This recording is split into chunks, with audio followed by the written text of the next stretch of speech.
Hello guys, welcome to Fiction Quest. So in this video, we will see, what if Naruto awaken the power of game system and create his own harem game? If you enjoy these kinds of stories, don't forget to show us some love by hitting the like button and subscribing to the channel. Your support means the world to us.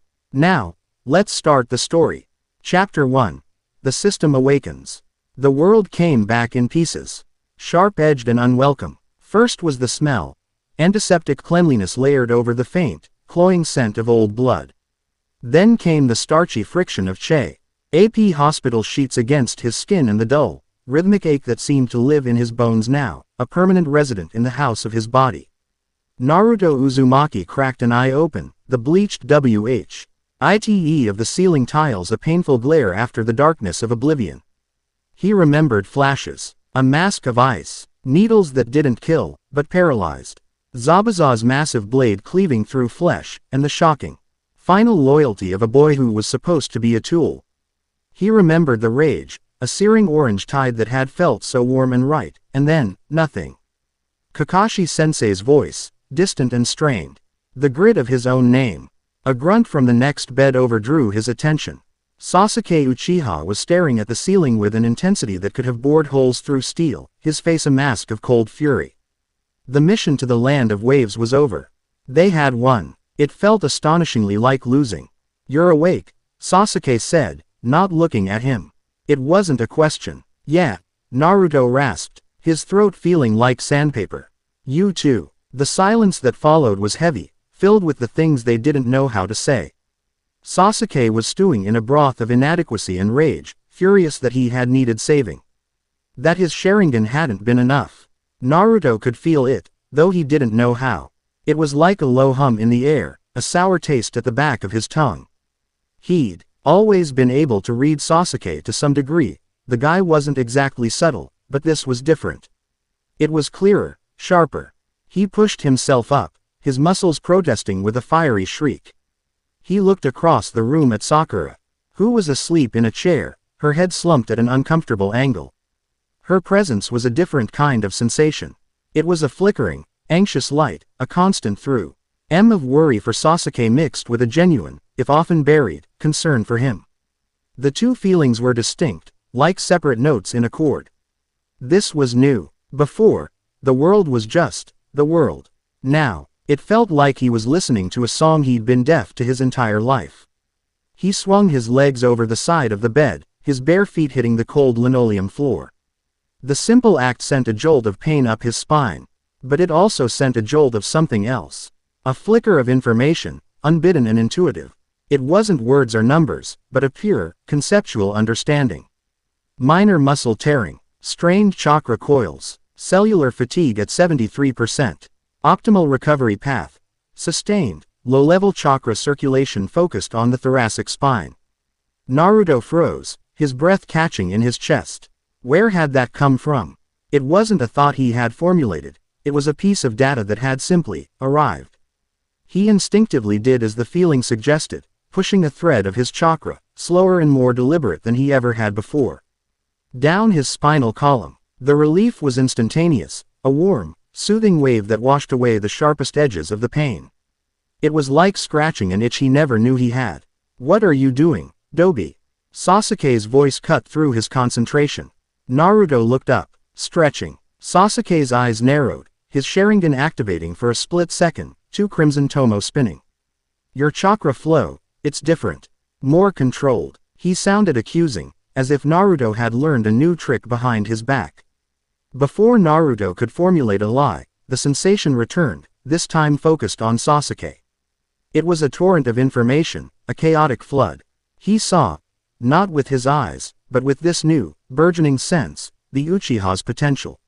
It was a vast, dark sea, powerful but unstable. At its center was a knot of pure hatred, a gravitational point around which everything else orbited. But he also saw shimmering, untapped pathways within that darkness, roots to a power that wasn't fueled by revenge. He saw the potential for a Mangekyo-born not of loss, but of fierce, protective loyalty. He saw the path to a perfect Susanoo, not as a weapon of destruction, but as an absolute shield. And then he saw the curse mark on Sasuke's neck, hidden beneath his hospital gown.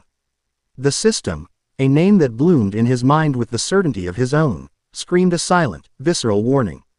Corrupting parasite, foreign entity, high threat, overwrites host's potential, path to destruction, 92% probability, path to subjugation, 8%, path to symbiosis, less than 0.1%.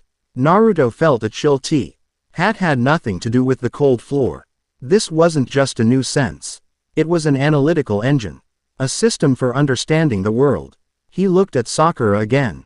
The flickering light of her potential was still there. But now he could see what it was. An almost unheard of talent for precise chakra control, buried under layers of insecurity and a misguided focus on things that didn't matter. Her potential wasn't in flashy ninjutsu. It was in the intricate, life-giving art of medical ninjutsu, a path that would make her one of the strongest shinobi in the world, if she only had the confidence to walk it. A nurse came in then. Her presence a gentle, unassuming glow. She checked their charts, her movements efficient and practiced. Naruto's system analyzed her as she passed. Name: Ayaka Sato. Rank: Chunin Medical. Potential: B rank Jonin. Limiting factor: lack of ambition. Primary motivation: stability. He felt dizzy. The sheer volume of information was overwhelming. He needed to get out, to be alone, to figure out what was happening to him. He mumbled an excuse about needing fresh air and, ignoring the nurse's protest, slipped out of the room. The hallways of Konoha General Hospital were a cacophony of sensory input. He felt the desperation of the families in the waiting room, the grim determination of the shinobi in the emergency ward, the quiet grief of the morgue 2 floors below. It was too much. He pushed through the front doors and into the late afternoon sun, the sudden warmth a welcome shock. He walked without purpose, letting his feet carry him through the familiar streets of his village. But the streets weren't familiar anymore. He could feel the web of connections that bound the village together. He could feel the hum of the barrier core, the steadfast loyalty of the gate guards. The simmering paranoia of the Anbu headquarters hidden deep underground. He could feel the ambition, the love, the fear, the greed, the raw data of human existence flowing around him like a river. He eventually found himself in one of the less traveled training grounds, a small clearing surrounded by ancient, thick-trunked trees. He sat on the grass, the world still spinning around him, and tried to make sense of it. Was this a gift from the Kyuubi?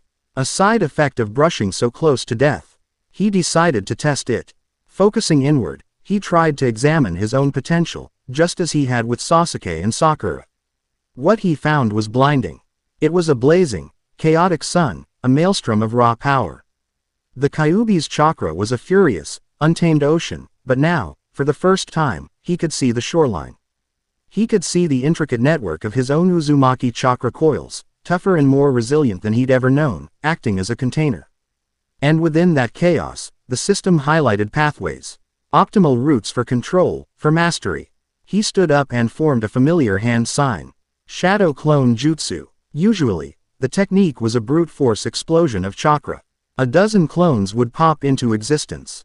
Serviceable but unstable. This time was different. The system guided him. It wasn't a voice. It was an instinct, a perfect, intuitive understanding of the exact amount of chakra to use. The precise way to mold it, the most efficient way to divide it. Poof! A single clone stood before him. It wasn't like his usual creations. This one was solid. It didn't have the slightly translucent, wavering quality. It looked at its hands, then back at the original Naruto, its eyes wide with the same shock he felt. "Whoa," the clone said, its voice identical to his own. "Tell me about it," Naruto breathed. He could feel the connection between them, a stable, two-way street of information. He could perceive what the clone perceived with perfect clarity. He commanded it to run. And it shot off through the trees, its movements fluid and powerful. He had it perform a kata, and its form was crisp, balanced, better than his own had ever been. This wasn't just a disposable copy. It was a perfect extension of himself. A thought, a simple, powerful concept, surfaced from the system. Investment. The clone had been an investment of his chakra. By following the optimal path, he had created a superior result. The feedback was a feeling of clarity, a slight but noticeable strengthening of his own chakra pathways. It was a positive reinforcement loop. The better he used his power, the stronger his power became. He dismissed the clone, and the rush of its experiences and a sliver of refined chakra flowed back into him. The feeling was exhilarating, addictive. He felt a grin spread across his face. The first genuine smile since he'd woken up. The world was still a loud, confusing place, but for the first time, he felt like he had a way to navigate it. This was more than just a new jutsu. It was a key to unlocking not just his own power, but the potential of the entire world. Days later, Naruto was discharged, the official story being a miraculous recovery due to his Uzumaki vitality. He spent his time trying to acclimate to the constant flow of information from the system, learning to filter it, to focus it. He discovered he could scan objects as well. He could look at a kunai and understand its structural weaknesses, its optimal throwing arc. He could read a scroll and the system would provide an intuitive understanding of the jutsu within, breaking it down into component parts of chakra molding and nature transformation. It was this newfound control that led him to the Hyuga compound. He wasn't looking for trouble. Kakashi had given him a ridiculously simple D-rank mission: deliver a sealed scroll of treaty amendments to the Hyuga clan head. It was make work, meant to keep him out of trouble while he recovered. The compound was a world unto itself. Austere, traditional buildings, meticulously raked gravel paths, and an overwhelming atmosphere of rigid discipline. The air was thick with the hum of restrained power. Every claw and member he passed was a node of tightly controlled chakra, their Byakugan potential a constant, low-level thrum beneath his senses. The system tagged them all with cool, detached efficiency. Hyuga Main Branch, Hyuga Branch House, Combat Potential, A rank, Limiting Factor, Caged Bird Seal. He was led by a stern-faced clan member into a central dojo. The doors were open to a pristine courtyard where several Hyuga were training. And it was there he saw her. Hinata Hyuga. The system flared to life, painting her in vibrant colors against the drab background of the compound. He saw a maelstrom of potential. A caged storm of gentle fist mastery that dwarfed nearly everyone else around her. He saw the potential for a unique jutsu, the 8 trigrams twin lion fists, shimmering in her future like a distant star. But all of it was suppressed, chained down by a crushing weight of fear, self-doubt, and familial expectation. Her path was a tangled mess of hesitation. As if on cue, a thunderous voice echoed from the dojo's veranda. Again, Hinata. Hiyashi Hyuga stood there, his presence an immense gravitational force of authority and disappointment. He looked less like a father and more like a general inspecting a failed soldier. Your form is weak, your strikes lack intent, you disgrace the main house. Hinata flinched as if struck. She was sparring with her cousin, Neji, whose movements were precise, arrogant, and flawless. His potential was a sharp, clear spike, but it was narrow, limited by the fatalism that defined him. He saw his destiny as fixed. Hinata's was a wild, untamed galaxy. I'm sorry, father. She stammered, bowing her head. Do not be sorry. Be better. Hiyashi's voice was cold as ice. The Hyuga do not tolerate weakness. You are the heiress. Act like it. Attack Neji again. This time, with conviction. Quote. Hinata looked at Neji. Neji looked back, his pale eyes filled with a mixture of pity and contempt. She took her stance, but her hands trembled. Naruto could see it all laid bare by the system. Her fear of her father was creating a feedback loop. It made her hesitate. Her hesitation validated her father's criticism. His criticism amplified her fear. It was a self-fulfilling prophecy of failure. And the system showed him the solution. It wasn't a quest prompt with a reward. It was a clear, intuitive understanding, a strategic and emotional path. The cycle must be broken by an external catalyst. Her self-belief is at zero. It must be supplemented. She requires an investment of confidence. She needs to feel victory before she can achieve it. Before he even knew what he was doing, Naruto was moving. He walked past his stunned guide, stepping onto the polished wood of the dojo floor. She's not weak, he said. The training ground fell silent. Every head turned towards him. Hiyashi's eyes, a terrifyingly blank white, narrowed into slits. Neji deactivated his Byakugan, a smirk touching his lips at the blonde fool's audacity. Who are you to interrupt the training of the Hyuga clan? Hiyashi's voice could have frozen fire. The guy with the scroll you're waiting for, Naruto said, holding up the object in question. He met the clan head's gaze without flinching. And also someone who knows that you can't teach a shinobi to be confident by telling them they're a failure. That's how you make a tool that breaks under pressure. A collective gasp went through the assembled Hyuga. Disrespecting the clan head was unthinkable. Hiyashi's chakra flared, a pressure that made the air feel heavy. You are the Nine Tails vessel. You speak of tools. You, who are the village's greatest weapon and its most profound failure. Naruto's own chakra bristled, the Kyuubi's power a familiar, hot rage just beneath his skin. But the system kept him calm. It showed him the optimal path. Not of confrontation, but of demonstration. Anger was the wrong move. I am, Naruto agreed, his voice steady. But I know what it's like to have everyone look at you and only see what they expect to see. A monster. A failure. He turned his gaze to Hinata, who was staring at him, her face pale with shock. They're wrong about me. And your father, he said, locking eyes with her, is wrong about you. He took another step forward, focusing his will, his chakra. The system guided him. He wasn't trying to intimidate or attack. He was trying to invest. He pushed a sliver of his own chakra forward, not as a projectile, but as a resonant wave.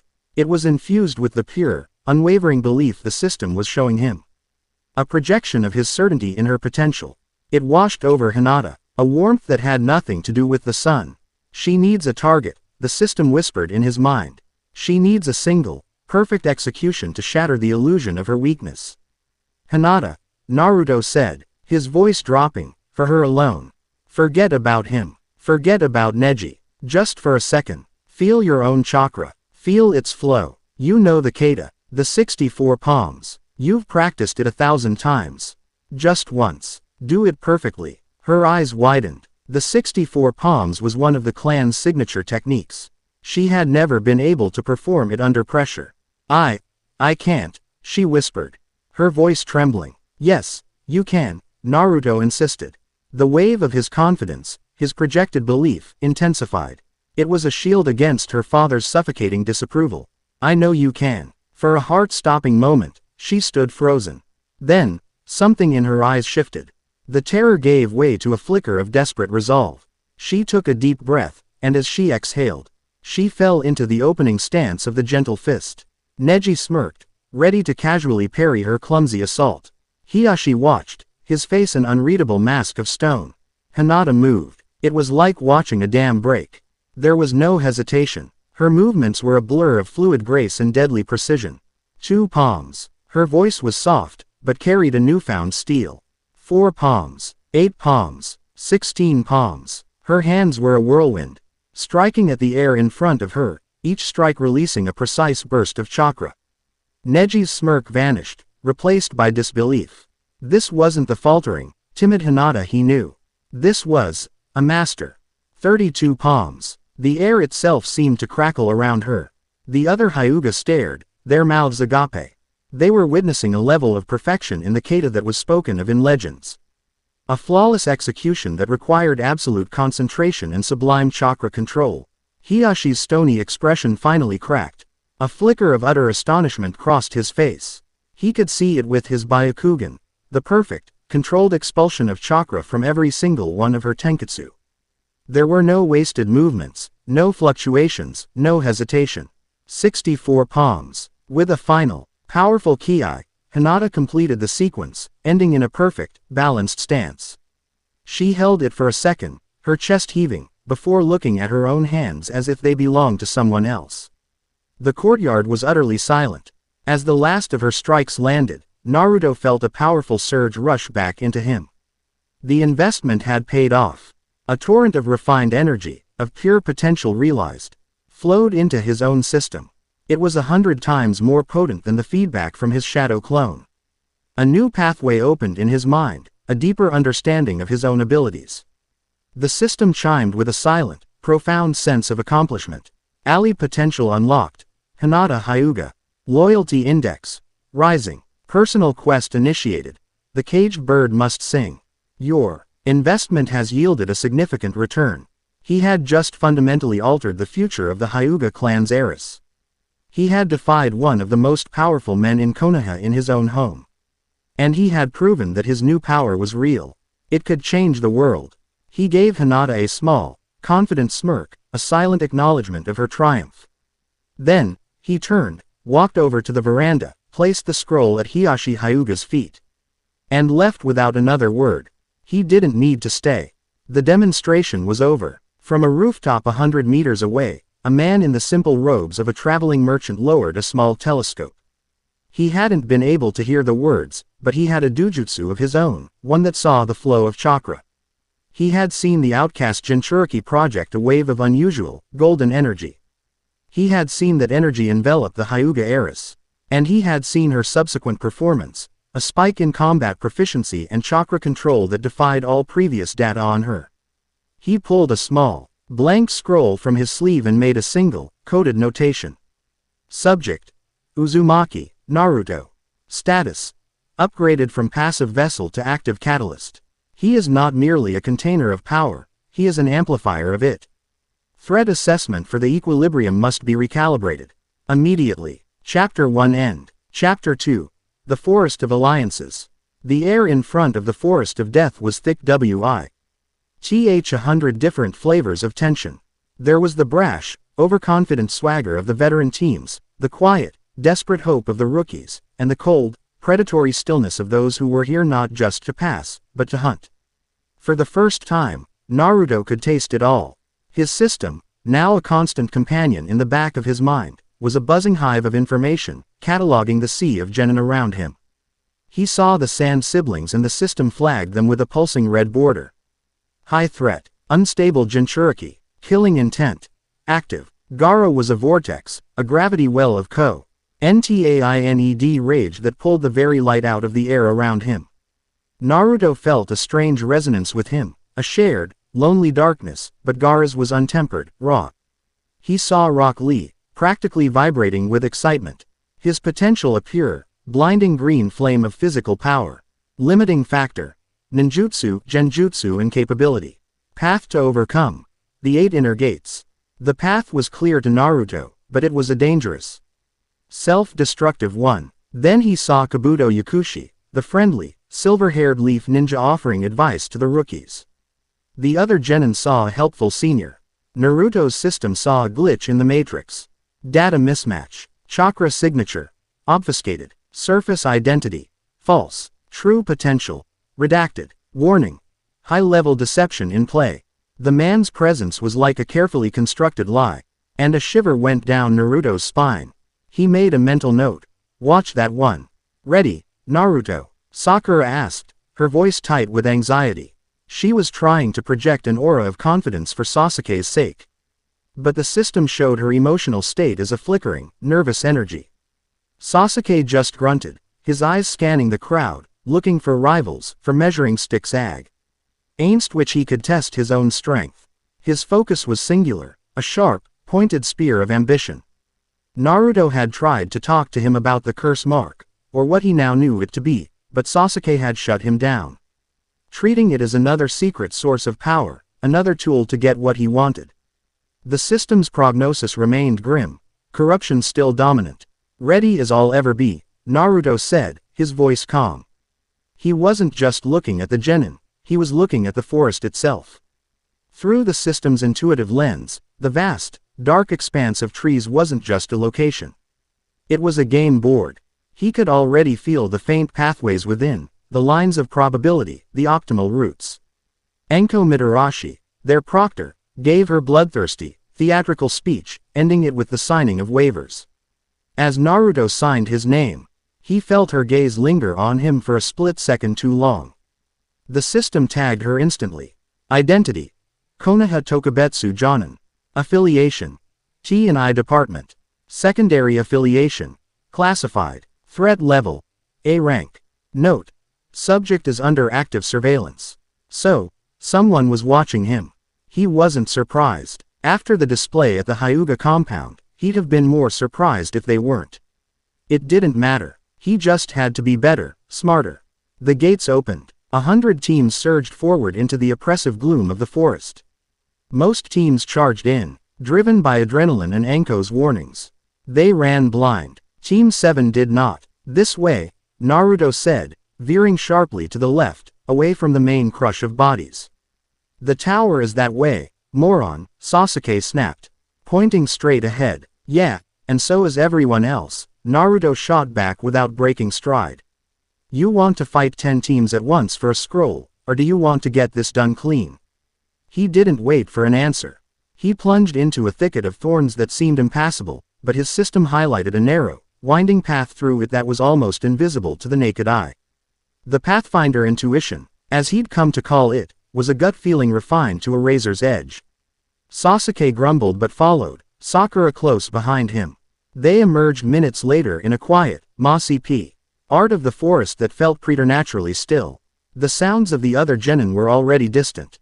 Okay, how did you know about that path?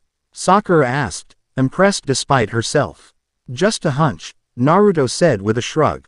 He was learning that vague answers were his best friends. He couldn't exactly explain that he could perceive the world as a flow of strategic data. They moved with purpose for the better part of an hour. Naruto's hunches, guiding them around 2 obvious pitfall traps in a clearing where a team of waterfall nin were waiting in ambush. He could feel their chakra signatures, tense and expectant, and simply steered his team around them. It felt less like a survival test and more like a puzzle he already had the solution to. Finally, the system alerted him to an approaching team. Team composition. Aim nin. Threat level. Low. Scroll. Heaven. Objective match. They were moving carelessly, making too much noise. An easy target. Get ready, Naruto whispered. Team of 3, coming from the northeast. They have what we need. Sasuke's Sharingan spun to life. I don't see anything. You will, Naruto promised. He laid out a plan with a speed and clarity that left both his teammates slightly stunned. It was simple, elegant, and non-lethal. He created 2 shadow clones and sent them wide, to the team's flanks, while he, Sasuke, and Sakura waited in the trees above the path. When the rain ninja came into view, complaining about the humidity, Naruto gave the signal. The clones burst from the bushes, not attacking, but making a huge scene, yelling about a made-up monster. The rain nin, startled, instinctively turned to face the threats. In that moment of distraction, Sakura dropped a smoke bomb into their midst. Sasuke moved first, a black blur dropping from the branches. He didn't use a flashy fire jutsu. He used his speed, striking each of the 3 genin at the base of the neck with precise, calculated blows. They crumpled to the ground, unconscious. Before they even knew they were under attack, Naruto landed silently beside him, plucking the heaven scroll from one of the ninja's pouches. The whole encounter had taken less than 30 seconds. It was brutally efficient. Not bad, Sasuke, Naruto said, tossing him the scroll. Sasuke just looked at him, a flicker of something, annoyance, respect, confusion, in his dark eyes. Your plans are getting better, Dobi. I've always been this good, Naruto grinned. You guys are just starting to catch up. Before Sakura could retort, a scream cut through the forest. It was sharp, terrified, and abruptly cut off. Naruto's head snapped in its direction. His system flared, a distress signal pulsing on his mental map. It wasn't just a sound, it was a spike of raw fear and desperation. Ali potential detected. Ino Yamanaka. Shikamaru Nara. Choji Akamichi. Status. Under attack. Threat level. Moderate. Trouble. Naruto said, his grin vanishing. Let's go. We have our scrolls, Naruto, Sasuke argued. Our mission is to get to the tower. They're Leaf Nin, Naruto said, his voice hard. We're not leaving them. Besides, he added, his tone shifting to cold strategy, that's Team 10.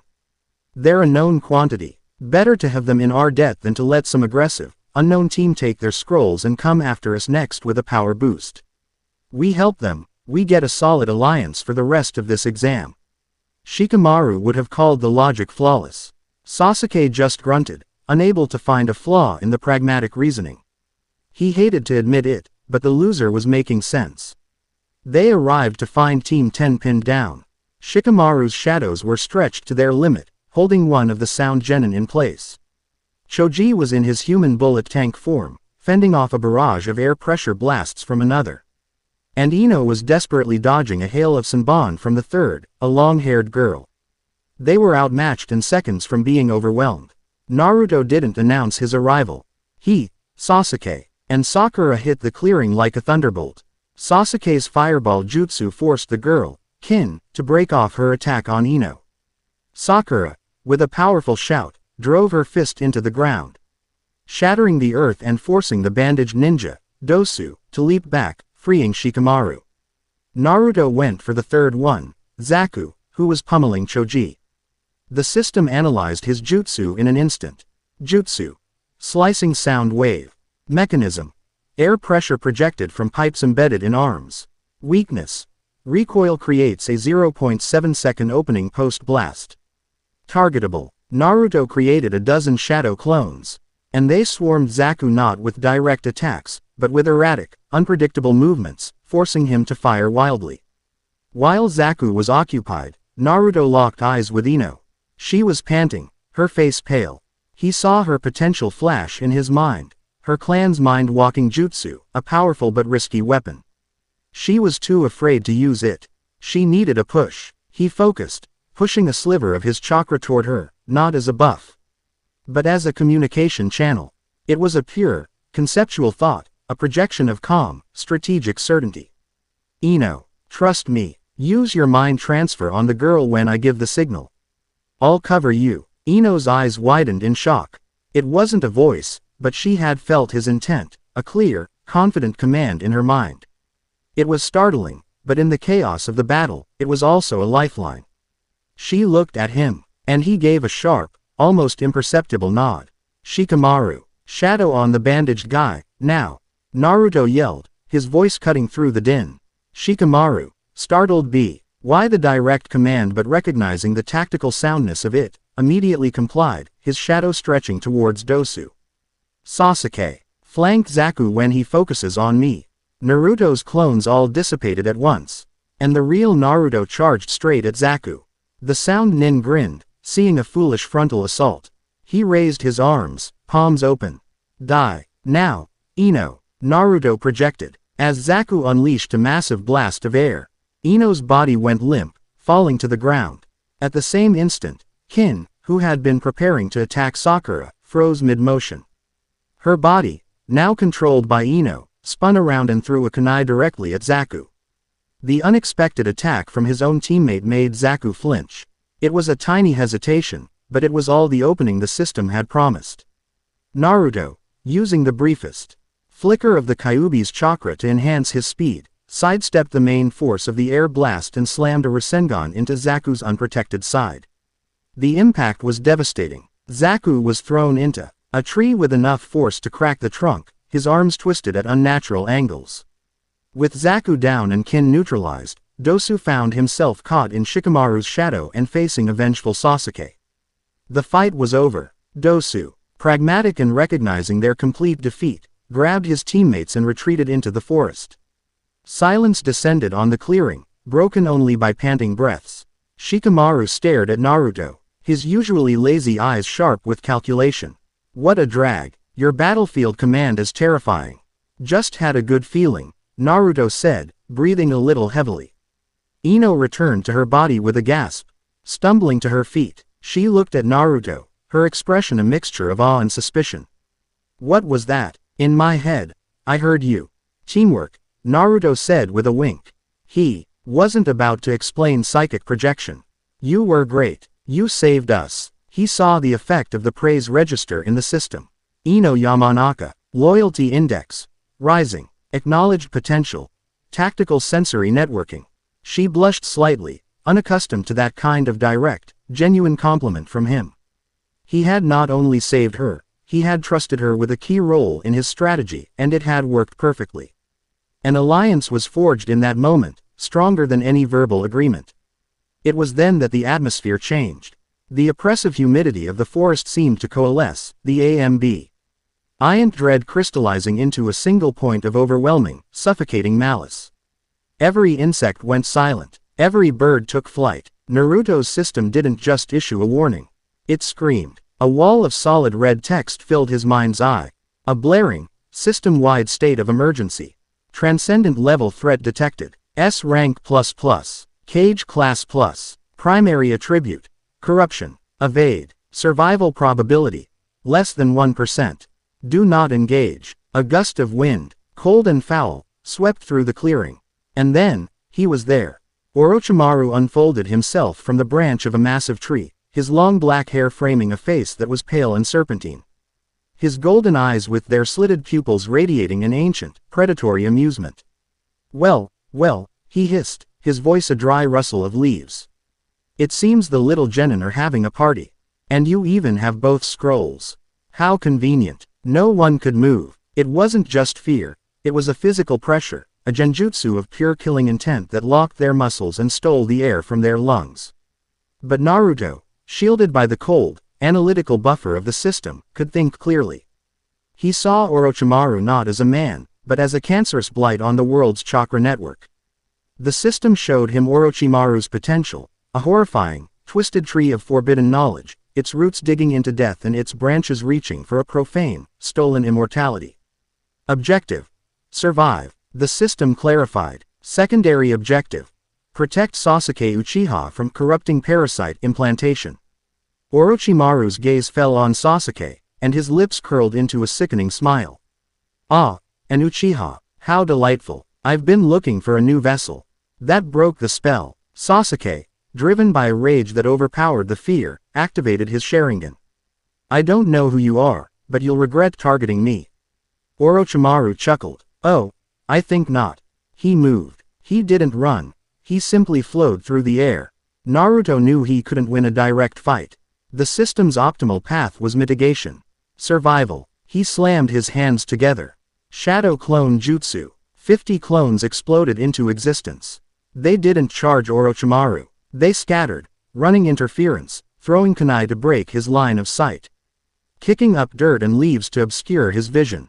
They were a diversion, a living smokescreen. Naruto's goal was simple. Keep Orochimaru away from Sasuke.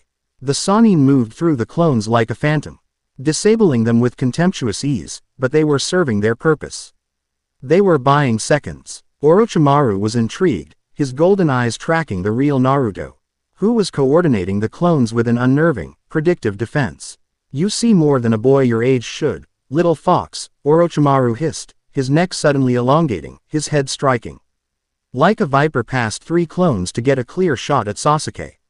There was no time. Sasuke was frozen, mesmerized by the sheer horror of the attack. The system showed Naruto a single, desperate path. He couldn't block the attack, but he could disrupt it.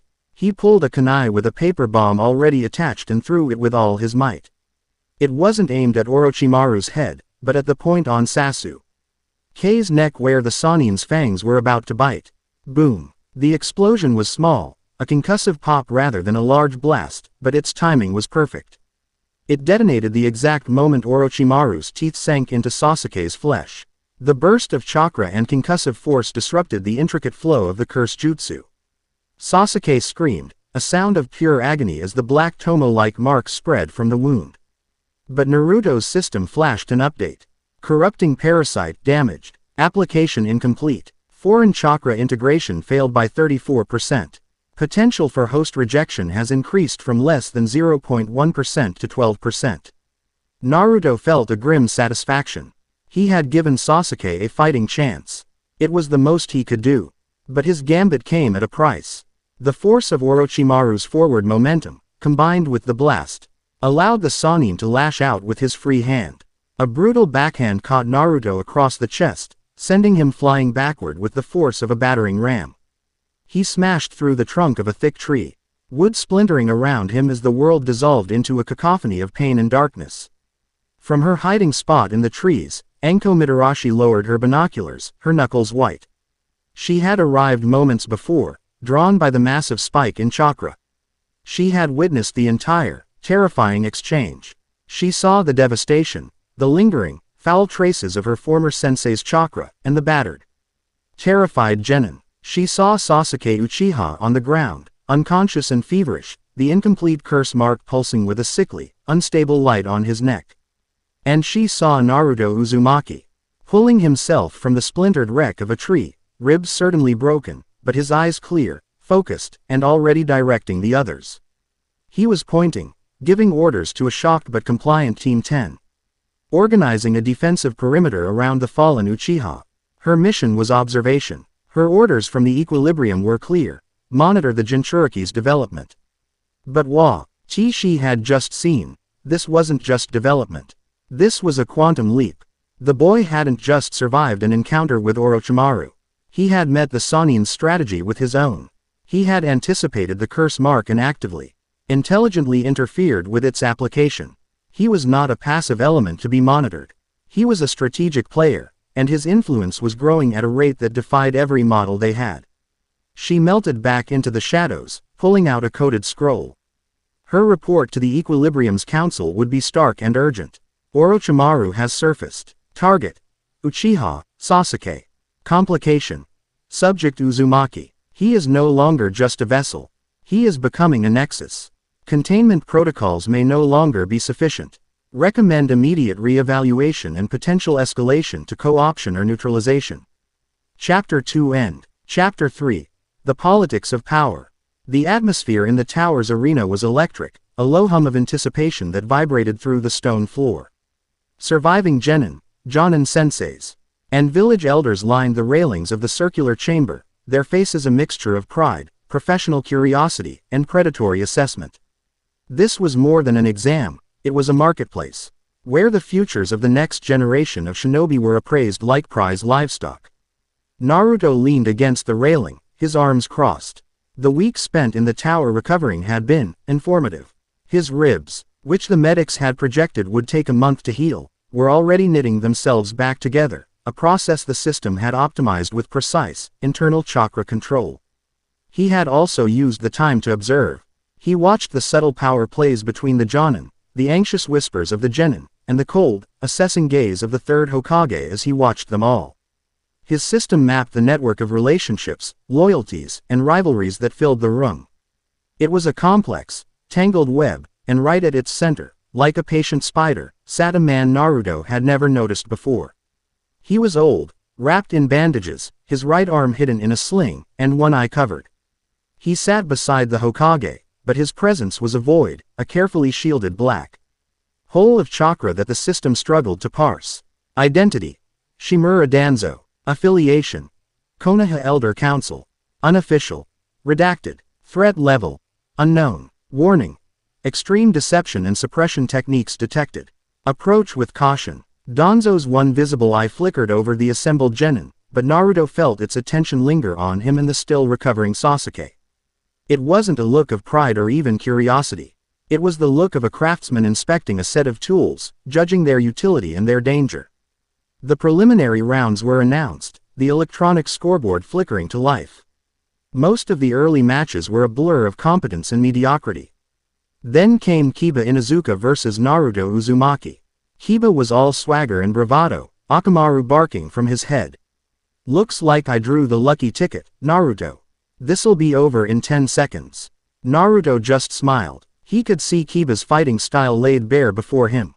Inuzuka clan secret technique. Man-beast clone. Primary tactic: high-speed physical assault.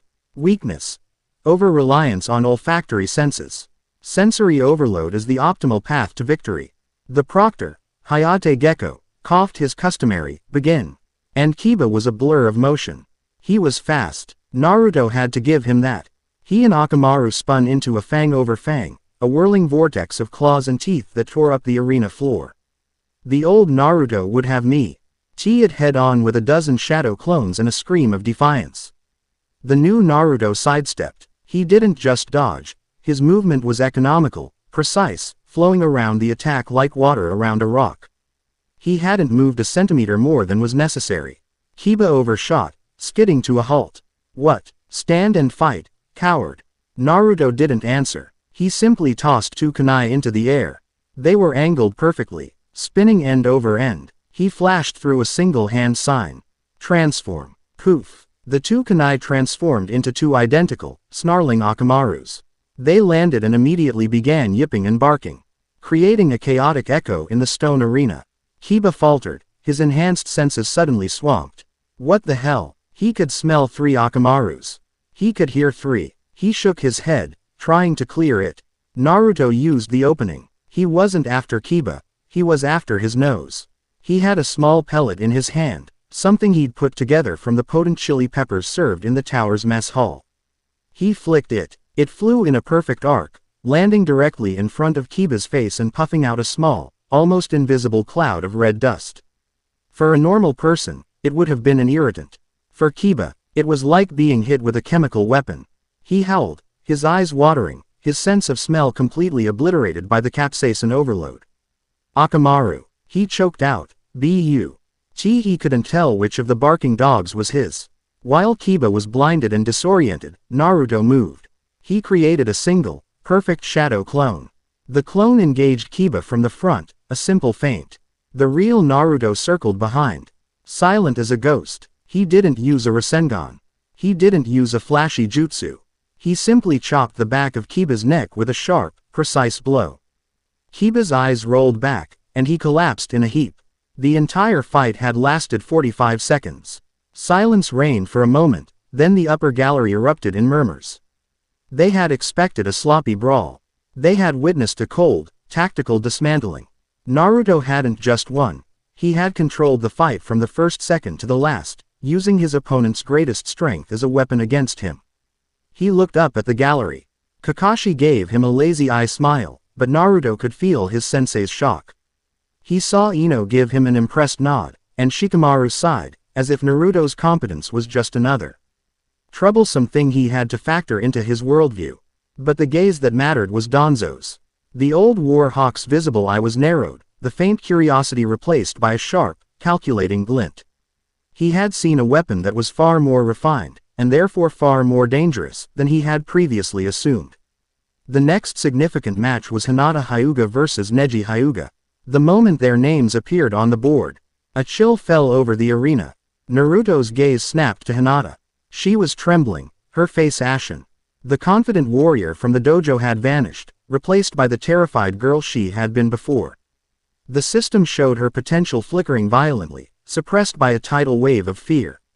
Neji, by contrast, was a pillar of calm, arrogant certainty. He leaned over the railing. "Hinata," he called out. Her head snapped up, her pale eyes wide. "You've already beaten him," Naruto said, his voice carrying easily in the tense silence. "You know you can. Just remember what that felt like. It's your power, not his, not your father's, yours." He was investing again, projecting a sliver of that same calm, unwavering belief. It wasn't a jutsu. It was a targeted act of will. He saw her shoulders straighten. Just a fraction. A tiny spark of the fire he had ignited days before flared back to life. Neji sneered from the arena floor. "Your pathetic words of encouragement are useless. Fate has decreed her a failure. It is a destiny she cannot escape."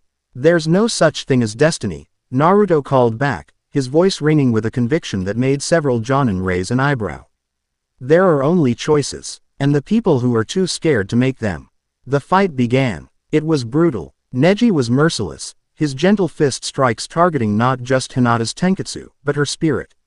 With every block, every parry, he lectured her on her weakness, on the inescapable fate of the branch house, on her inadequacy. But Hinata didn't crumble. She fought back. Her movements were as flawless as they had been in the dojo. Neji's skill was overwhelming, but they were filled with a desperate, stubborn intent that wasn't there before. She was losing, but she was fighting on her own terms. She managed to land a clean blow on his shoulder, a feat that shocked Neji and brought a murmur of appreciation from the crowd. The end was inevitable. Neji, enraged by her defiance, delivered a devastating strike to her chest.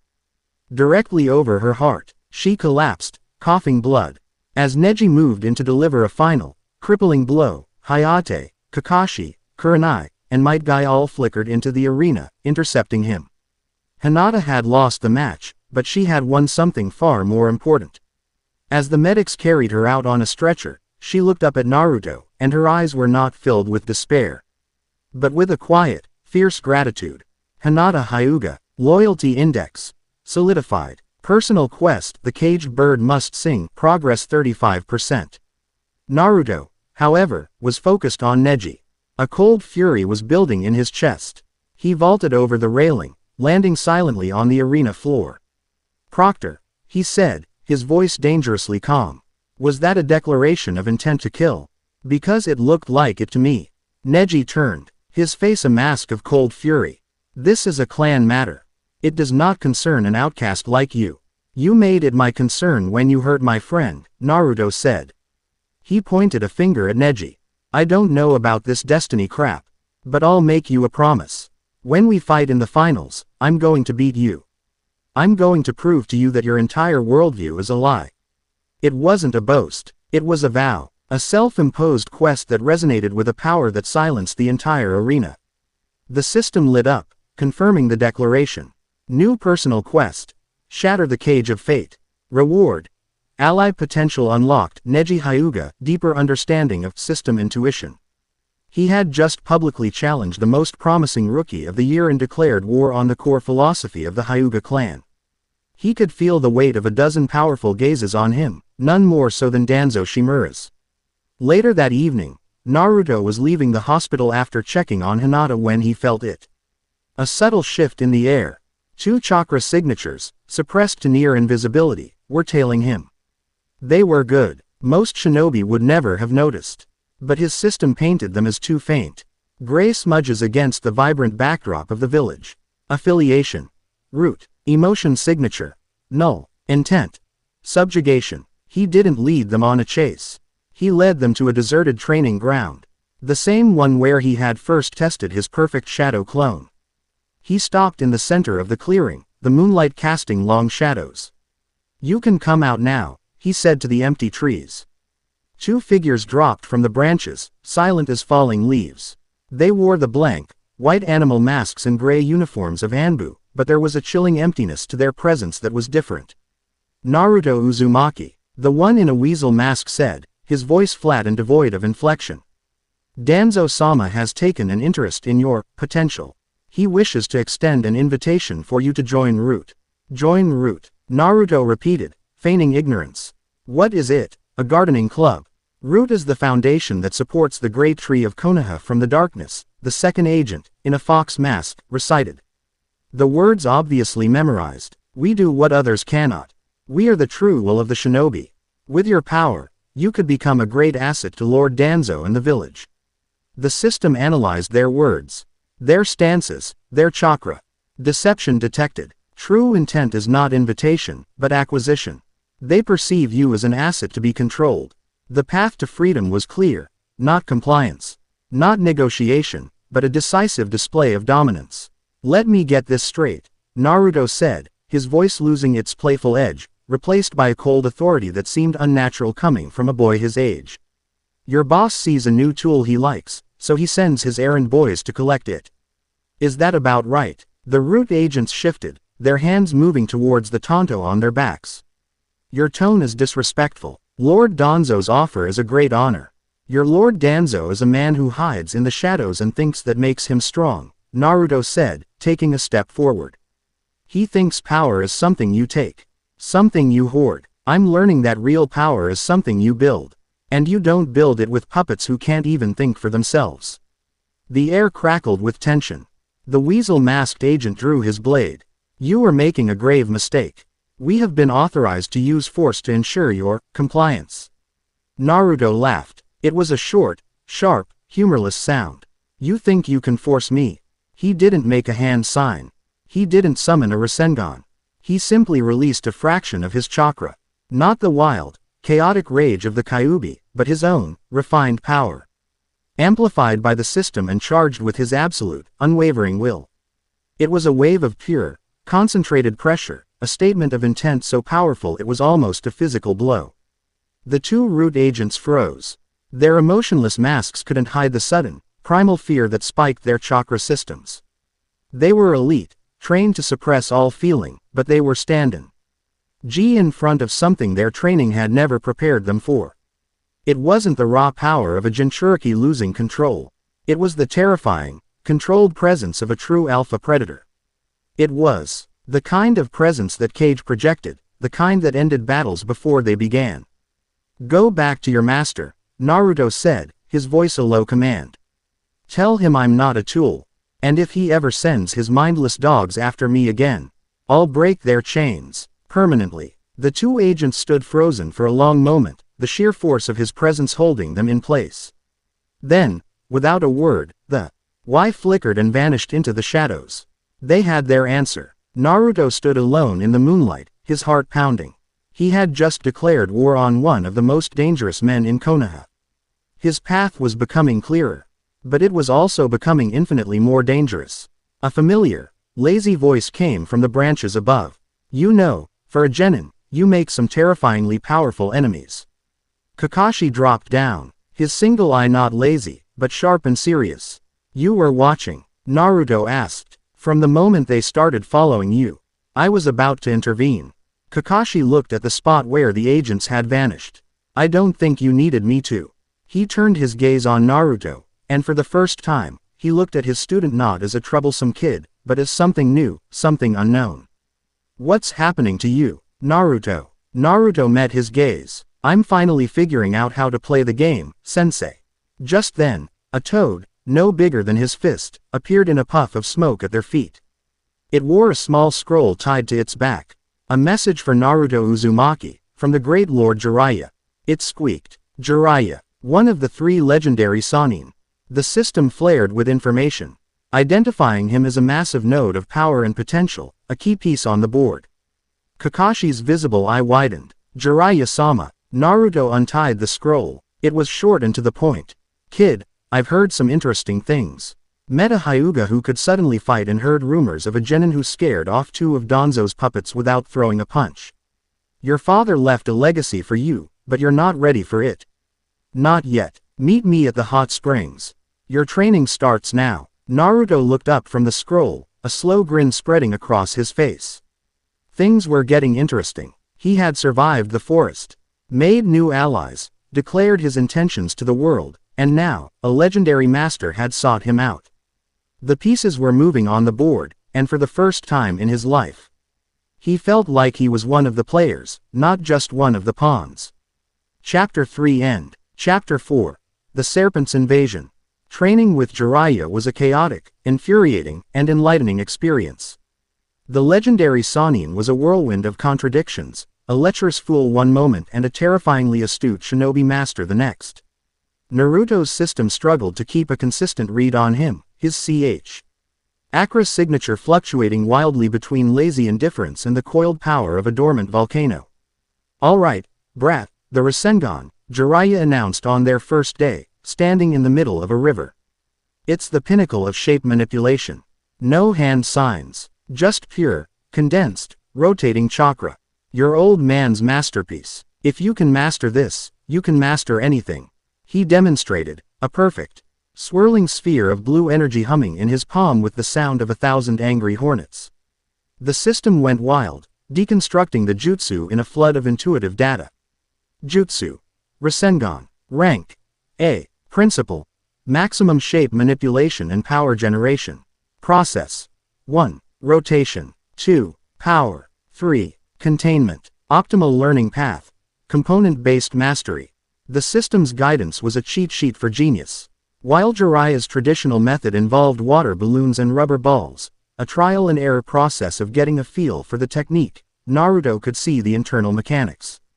He understood, on a fundamental level, that he needed to spin his chakra in multiple directions simultaneously. It was less about feeling and more about precise, internal engineering. He created 100 shadow clones. Jiraiya had expected him to use them for brute force repetition. Instead, Naruto assigned them specific tasks. U-20, he commanded, pointing to a group. Focus only on rotation. Clockwise. Nothing else. You guys. Counterclockwise. You lot over there. Don't worry about rotation. Just generate raw power. Push as much chakra as you can into your palms. And the rest of you, work on the shell. Create a thin, stable barrier of chakra on your hand. Jiraiya watched, his jaw slackening slightly. The kid wasn't practicing the jutsu. He was reverse engineering it. He had broke the A-rank technique down into its core components and was having his clones master each element in parallel.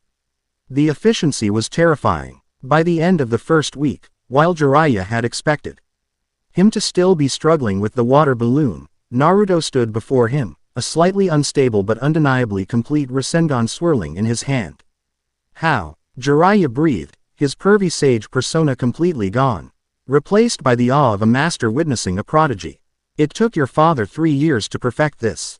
I'm a fast learner, Naruto said, the Rasengan dissipating with a gasp of released energy.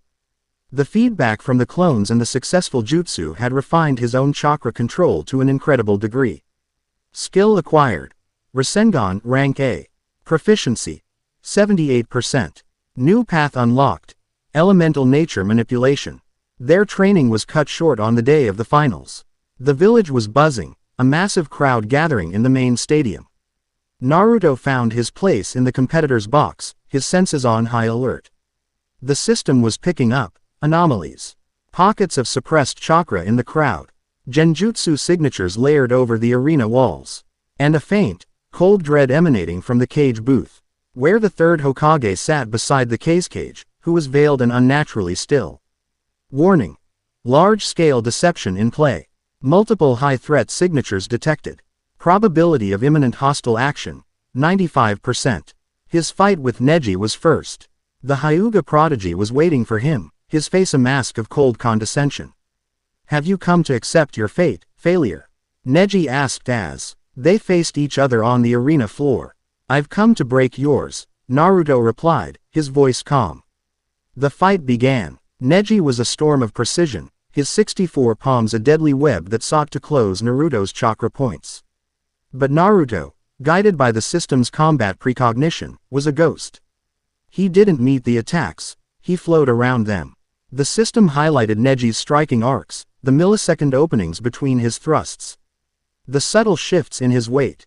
Naruto's movements were so fluid, so impossibly predictive, that it looked less like a fight and more like a choreographed dance. See where one partner knew all the steps in advance. You can't escape, Neji grunted, his frustration growing. My Byakugan sees everything. You see my chakra points, Naruto shot back, ducking und. Ra palm strike that would have crippled him. You don't see my choices. He created a single shadow clone. The clone charged, and Neji, with a contemptuous sneer, struck it down, disabling its chakra network. But it was a feint. As Neji was focused on the clone, the real Naruto was burrowing. He erupted from the ground directly beneath Neji, a move straight out of Kakashi's playbook, and Deliver. A powerful uppercut that sent the Hyuga prodigy flying. Neji landed hard but was back on his feet in an instant, a trickle of blood at the corner of his mouth. His composure was shattered, replaced by raw fury. He launched his ultimate technique, the 8 trigrams palms revolving heaven, becoming a spinning dome of impenetrable chakra. But Naruto wasn't attacking. He had used the opening to re-ate 5 clones in the smoke of his underground escape. They were hidden, gathering nature energy. It was a crude, unstable imitation of what Jiraiya had described, but the system guided him, helping him balance the volatile power. When Neji's rotation stopped, Naruto was waiting. He held a Rasengan in his hand, but it was different. It was larger, more violent, infused with a chaotic but potent dose of natural energy.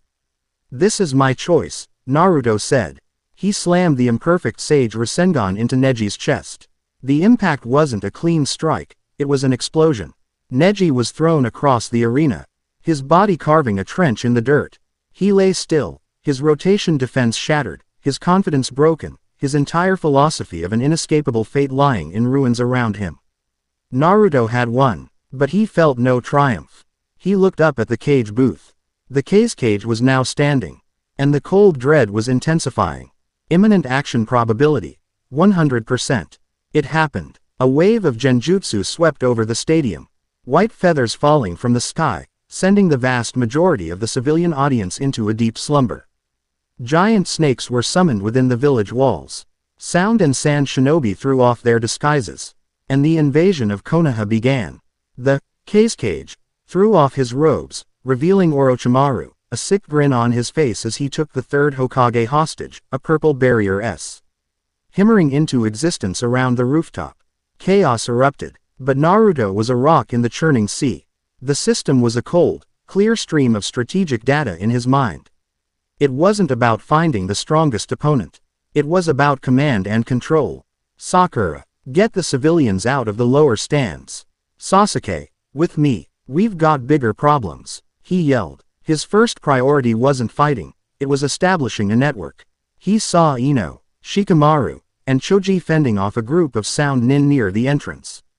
He created a clone and sent it sprinting toward them. Ino, the clone yelled, dodging a volley of kunai.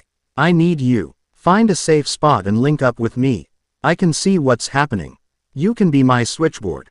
Ino, startled but seeing the logic, nodded. Shikamaru and Choji formed a defensive line around her. She closed her eyes, her hands forming her clan's familiar seal. A moment later, Naruto felt her presence touch his mind, a gentle, questioning probe. He didn't resist. He opened the floodgates. He let her see what the system was showing him, a tactical overlay of the entire stadium. He could feel the chakra signatures of friend and foe, their locations, their numbers. Okay, Ino, he projected.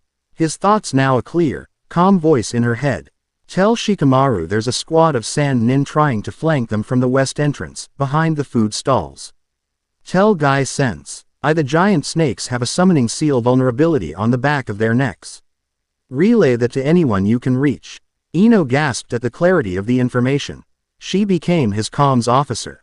Her telepathy, guided by his system's battlefield awareness, turned the scattered, terrified rookies into a coordinated, shockingly effective fighting force. Messages flashed between them. Kiba's team was directed to intercept an infiltration squad at the north gate. Shino's insects were used to create a smokescreen for a civilian evacuation route that Naruto's system had identified as clear. He had turned his generation into an army. His main body, along with Sasuke, was already moving. His target was Gaara. The unstable Jinchuriki was clutching his head, screaming in pain as his sand swirled around him. His siblings trying to drag him away. The system flagged him as the invasion's primary superweapon. Objective: neutralize the Shukaku before full transformation. They pursued him out of the stadium and into the forest canopy. The chase was a blur of speed and desperation. Finally, Gaara's transformation began in earnest, a monstrous, sand-colored tanuki of immense size erupting into being, roaring with mindless destruction. Sasuke, buy me time. Naruto yelled. Distract him. Don't try to hurt him, just keep him focused. Sasuke, his curse mark pulsing with a dark energy, launched a volley of fireballs. His Sharingan tracking the monster's movements. While Gaara was distracted, Naruto bit his thumb. Summoning jutsu, an immense cloud of smoke erupted, and Gamabunta, the chief toad, appeared with a disgruntled croak. Naruto, what is it now? I was in the middle of a nap. Sorry, Chief, no time. Naruto yelled, pointing at the sand beast. We've got a rampaging tailed beast to deal with. The battle was titanic, a clash of monsters that leveled a significant portion of the forest. But it wasn't enough. Shukaku was too powerful. Naruto needed a different approach. The Jinchuriki is the weak point. The system advised. The bond is unstable. A sufficient shock can break the connection. Naruto had Gamabunta launch him into the air. As he flew towards the giant sand monster, he saw Gaara's sleeping face partially emerged from the Shukaku's forehead. That was the target. He landed on the beast's head, the sand shifting and trying to consume him. He ran, dodging massive claws, and drove his fist forward, striking the sleeping Gaara squarely on the forehead. The physical blow was nothing. It was the contact that mattered. The moment he touched him, the system created a bridge. He was flooded with Gaara's memories, a lifetime of loneliness, fear, and murder. He saw the assassination attempts by his own father, the terror in the eyes of everyone he met, the crushing weight of being a weapon that everyone, including his own family, feared and hated. It was Naruto's own childhood, amplified to a horrific, blood-soaked extreme. He didn't preach. He didn't give a speech. He simply pushed back. He sent Gaara a flood of his own experiences, the warmth of Iruka's acceptance, the grudging respect of his teammates, the fierce loyalty of the allies he had just made. He showed him the path the system had revealed, the potential for a different future, a future where his power was a shield for his people, not a curse. He showed him the path to becoming a Kazekage loved by his village. It doesn't have to be this way, Gaara. You can choose. The giant sand monster crumbled, dissolving into a mountain of inert sand. Gaara and Naruto fell from the sky, landing hard in the trees below. They lay there, exhausted, battered, facing each other. Why? Gaara rasped, tears streaming down his face for the first time in his life. Why would you do this for me? Because, Naruto said, forcing a weary grin. We're the same. A bond had been forged. Not just an alliance, but a deep, fundamental understanding. The system confirmed it. Ali acquired. Gaara of the Sand. Status. Future Cage. Sand Leaf Alliance path solidified. As the sun began to set, the invasion was in its final stages. The combined forces of Konoha, brilliantly coordinated by the unlikely team of Naruto and Ino, had repelled the invaders. Orochimaru had been forced to retreat, leaving behind the corpse of his vessel. But the victory was not without cost. On the rooftop where the battle had raged, the purple barrier fell. The third Hokage, Sarutobi Hiruzen, had defeated Orochimaru's reanimated first and second Hokage, but at the cost of his own life, having used the Reaper Death Seal to take his master's arms and his soul. Amidst the chaos and grief, a different battle was being fought in the shadows. Men and women with no village insignia, moving with a cold, terrifying efficiency, were not fighting the invaders. They were performing surgical strikes. An agent of the equilibrium appeared beside the fallen body of the second Hokage and placed a hand on it, a complex seal glowing as. They extracted a sample of his DNA and chakra signature. Another appeared in the rubble of the Sound Nin's command post, retrieving scrolls and intelligence data. A third observed Naruto's battle with Gaara from a kilometer away, a specialized device recording the unique chakra signature of the Jinchuriki resonance. Their mission was not to save Konoha. It was to maintain the balance of power. An Jinchuriki who could not only control his own beast, but pacify another and coordinate a village-wide defense, was a catastrophic disruption to that balance. He was no longer just a king on the chessboard. He was becoming the hand that moved the pieces. And that was a threat the equilibrium could not ignore. Chapter 4 End. Chapter 5. The Uzumaki Restoration. The weeks following the invasion were a somber, gray affair. Konoha was a village in mourning, the sky heavy with the smoke of funeral pyres and the dust of reconstruction. The third Hokage's death had left a vacuum, a gaping wound in the heart of the village that was filled by the bickering of the Elder Council and the grim, pragmatic leadership of the Jonin commander. For Naruto, the victory was hollow. He had saved the village, but he felt a profound sense of failure. The system had shown him the optimal path to military victory, but it hadn't been able to prevent the strategic losses, the death of the Hokage, the escape of Orochimaru, and, most pressingly, the deepening darkness in Sasuke Uchiha. The incomplete curse mark was a festering wound on Sasuke's soul. He had fought with a terrifying ferocity during the invasion, but it was a cold, cruel power. Naruto's system showed the corruption spreading, the probability of host rejection dropping with every passing day. Sasuke was growing stronger, but he was losing himself, and the brief, grudging respect he'd shown Naruto had been replaced by a bitter, resentful jealousy. Naruto's display of command, his mastery of the Rasengan, his victory over Neji, each one was another stone weighing Sasuke down, reminding him of his own perceived inadequacy in his quest for revenge. The breaking point came on a rainy afternoon in the hospital. It wasn't a dramatic, explosive confrontation. It was something worse. A quiet, final severing. Naruto had gone to visit him, finding him staring out the window at the rain-streaked village. The council is meeting to discuss the fifth Hokage, Naruto said, trying to fill the oppressive silence. They're talking about bringing Jiraiya back, or maybe Tsunade. Sasuke didn't turn. It doesn't matter who wears the hat. The system is weak. The village is weak. The old man died because he was sentimental.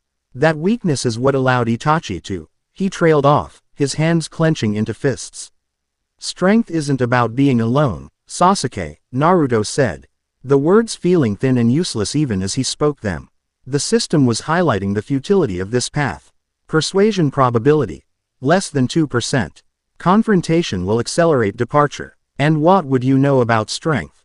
Sasuke finally turned, his eyes cold, the Sharingan spinning to life, not with its usual tomo, but with the three swirling blades of a fully matured crest. His control had grown. You have no family, no ambition beyond begging for the village's scraps of attention. You were an orphan who got lucky with a monster sealed inside you. Don't pretend you understand my path. I understand that your path is a dead end, Naruto shot back, his own patience fraying. Orochimaru is just using you. That mark is a cage, not a key. It's power, Sasuke hissed. And power is the only thing that matters. While you were playing commander, I was fighting cage-level threats. And I was too weak. I will never be that weak again.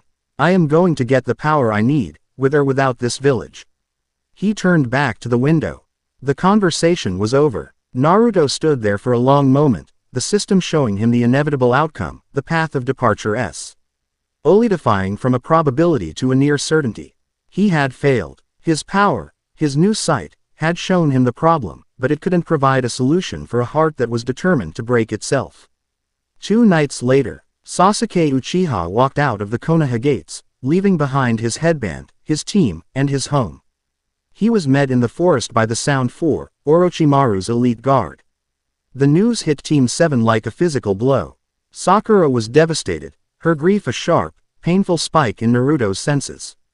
But beneath the grief, the system showed him something else, a flicker of resolve. This was a catalyst for her, a moment that could either break her or forge her into something stronger.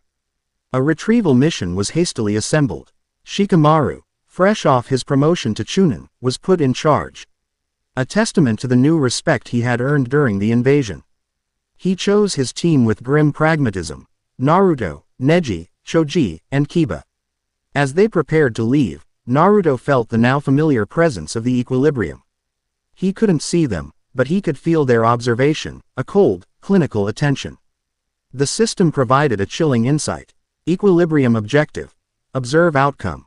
Uchiha v. Essel joining Orochimaru represents a significant consolidation of power. Subject Uzumaki's response is a key data point. Intervention protocols on standby. They weren't going to help. They were watching to see which threat would be greater. The mission was a brutal, running battle. Each of Shikamaru's hand-picked team was pushed to their absolute limit, left behind one by one to face a member of the Sound 4 in a desperate life or death struggle. Choji nearly died defeating Jirobo. Neji was left in a pool of his own blood after his battle with Kitamura. Kiba and Akamaru were critically wounded by Saken and Uken. Shikamaru himself barely survived his strategic battle with Tayuya. Naruto, guided by the system's relentless Pathfinder intuition, pressed on, a cold, hard knot of determination in his gut. He could feel Sasuke's chakra signature ahead of him, warped and powerful, pulling away. He finally caught up to him at the border of the land of sound, in a place where the world seemed to hold its breath. A valley carved by a cataclysmic battle long ago, dominated by 2 colossal statues of the first Hokage and Madara Uchiha. The Valley of the End. The rain was lashing down, mingling with the spray from the massive waterfall that separated the 2 statues. Sasuke stood on Madara's head, his back to Naruto, the curse mark's black flame-like patterns spread across half his body. "You came," Sasuke said, his voice distorted, deeper. "I should have known your sentimentality would make you predictable." "It's not sentimentality," Naruto yelled over the roar of the water. "It's called not abandoning your friends. You are not my friend." Sasuke turned, and his eyes were no longer just black. In his right eye, the Sharingan blazed, but in his left, the sclera was a sickly gray, the iris a malevolent yellow. "You are a stepping stone. The final bond I must sever to attain true power. Itachi told me that to obtain the Mangekyo Sharingan, one must kill their closest friend. I always thought that would be him. But you'll do just as well." The system's warning was stark. Host has willingly accepted corrupting parasite. Symbiosis achieved. Threat level has escalated to S rank.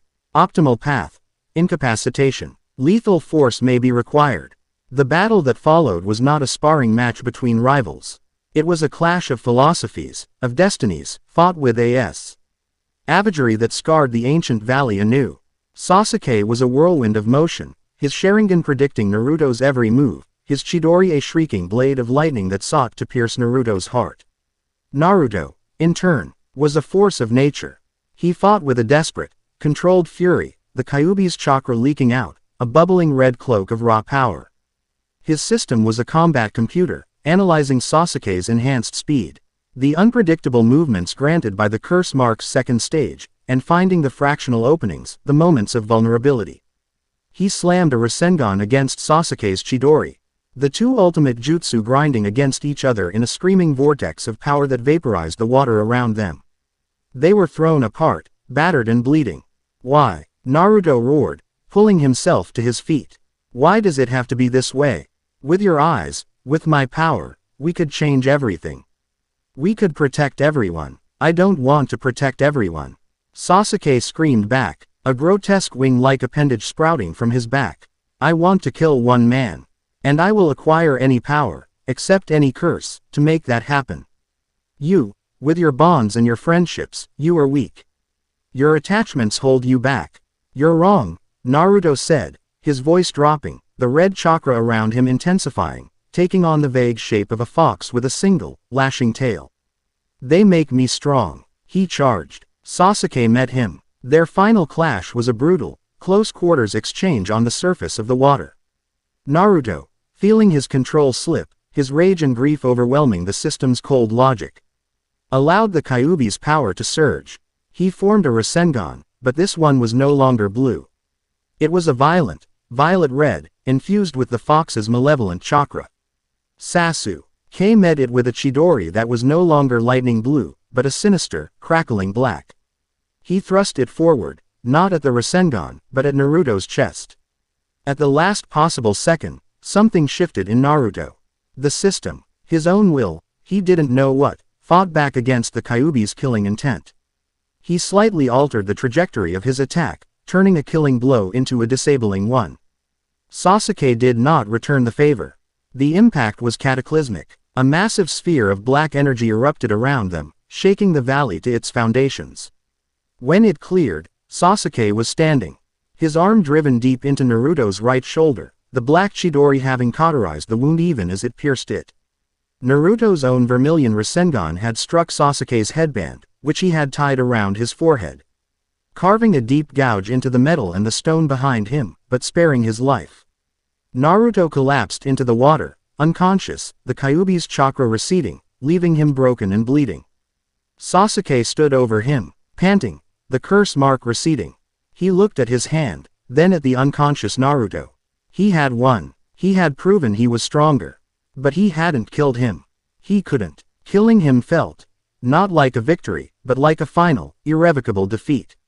He pulled the scratched headband from the stone, a symbol of a bond he could not quite bring himself to erase completely, and then, without a backward glance, he walked away, disappearing into the forests of the Land of Sound. Naruto woke up in the Konoha hospital. The room was quiet. Kakashi was sitting in a chair by his bed, his one visible eye filled with a deep, weary sadness. The mission was a failure. Every member of the retrieval squad was in critical condition. Sasuke was gone. The door opened and Shikamaru walked in, his arm in a sling, his face grim. Ino and Choji were behind him. Then Kiba, hobbling on a crutch. Then Sakura, her eyes red but her expression firm. Then Hinata. One by one, the people he had fought beside, the people he had connected with, filled the small room. They didn't offer empty platitudes. They didn't tell him it wasn't his fault. They just stood there, a silent, powerful presence. A network of bonds forged in the fires of the Chunin exams and the crucible of the invasion. Naruto looked at their faces, at the cost of his failure. He had followed the village's system. He had trusted in its structure, in its missions, in its leaders. And the result was this. His friends broken, his rival lost to the darkness. The system had failed, and in that moment of profound failure, a new path bloomed in his mind. A strategy so bold, so audacious, that it took his breath away. The system didn't just show it as a possibility, it highlighted it as the optimal path forward. Not for Konoha, for them, for the world. He pushed himself up, ignoring the searing pain in his shoulder. He's gone, Naruto said, his voice raspy but clear. And the mission was a failure. Konoha's system, it's not enough. It's too slow, too bound by politics and tradition. It couldn't save the third, and it couldn't save Sasuke. It can't protect us from the Akatsuki, or from whatever Orochimaru is planning. He looked around the room, meeting each of their eyes. When my ancestor, Mito Uzumaki, came to Konoha, she brought the power of the 9 tails and the strength of our clan. The Uzumaki were masters of sealing jutsu. Powerful warriors, loyal allies. Our village, Uzushio, was destroyed because the other nations feared our strength. We were scattered, hunted, forgotten. He took a breath, his voice gaining a strength that filled the room. I say, no more. I am restoring the Uzumaki clan. Not as a bloodline, not just for me, but as an ideal. He looked at Shikamaru, a clan that values strategy over brute force. He looked at Ino, one that knows that information is the most valuable weapon. He looked at Hinata, one that believes true strength comes from defending what you love, not from a destiny written in stone. Quote, he looked at them all. A faction, an organization, loyal to Konoha, but not bound by its rules. Proactive, not reactive. We will be the shield that the village can't be. We'll hunt the Akatsuki before they hunt us. We'll build our own strength, forge our own alliances, and we will protect each other, above all else. No one gets left behind again. No one has to walk into the darkness alone. It was treason. It was heresy. It was the most logical thing in the world. Silence filled the room as they absorbed his declaration. It was Shikamaru who broke it, a slow, tired grin spreading across his face. Creating a semi-autonomous Black Ops unit outside the official chain of command and naming it after a defunct clan. What a drag, he said. You're going to give the council a collective aneurysm. He sighed. When do we start? One by one, they nodded. Ino, Choji, Kiba, even Sakura, a fierce light in her eyes, seeing a path to a strength that wasn't dependent on Sasuke. And finally, Hinata, who simply said, we are with you, Naruto-kun. He had lost his rival. He had failed his mission. But in the ashes of that failure, he had forged something new. Not a team, a clan, his clan. The system chimed with a sense of profound, world-altering significance. Faction created. Uzumaki clan new. Core objective. Proactive world protection. Faction abilities unlocked. A new game has begun. Chapter 5 end. Chapter 6. A clan's first strike. 2.5 years felt like a lifetime. The Konoha that Naruto and his fledgling clan operated in was a village of uneasy transitions. Tsunade Senju, the 5th Hokage, had returned, her presence a whirlwind of formidable power, fierce temper, and the constant clinking of sake bottles. She was a necessary force of nature. But her relationship with Naruto's newly declared Uzumaki clan was a tightrope walk of political necessity and barely concealed frustration. On paper, they were a specialized Jinchuriki support and threat anticipation unit. A title so full of bureaucratic jargon that the Elder Council had grudgingly approved it, largely to keep Naruto and his growing influence contained within a semi-official structure. Danzo, in particular, had been unnervingly silent on the matter, a fact that the system flagged as a strategic holding pattern, not an acceptance of the status quo. In reality, Uzumaki clan was a surgical blade operating within the blunt instrument of Konoha's military. Naruto was its undisputed leader, no longer the hyperactive knucklehead, but a young man who carried an aura of quiet, unshakable authority. His system had evolved with him. It was no longer just a source of intuitive data, it was a strategic engine that could run complex simulations, predict political fallout, and manage the intricate web of resources, training regimens, and intelligence networks that his clan now commanded. Their headquarters was the old, long-abandoned Uzumaki compound on the outskirts of the village. A place Naruto had reclaimed and, with the help of his allies, rebuilt. It was a fusion of ancient, swirling Uzumaki architecture and cutting-edge shinobi functionality. Within these walls, his clan had flourished. Their potential, once just a shimmering light in Naruto's perception, now forged into hard reality. Hinata Hyuga was no longer the timid heiress. Her father, Hiashi, in a move that had shocked the Hyuga elders, had effectively abdicated her training to Naruto after the Chunin exams. Free from her father's crushing expectations and guided by Naruto's system-enhanced insights, she had developed a new form of the gentle fist. It was fluid, proactive, and devastatingly powerful, incorporating the principles of rotation from the Rasengan to create defensive barriers and offensive shockwaves. She was the clan's heart, a calming, empathetic presence, but also its most formidable close-quarters combatant. Ino Yamanaka had become the clan's spymaster, its nerve center.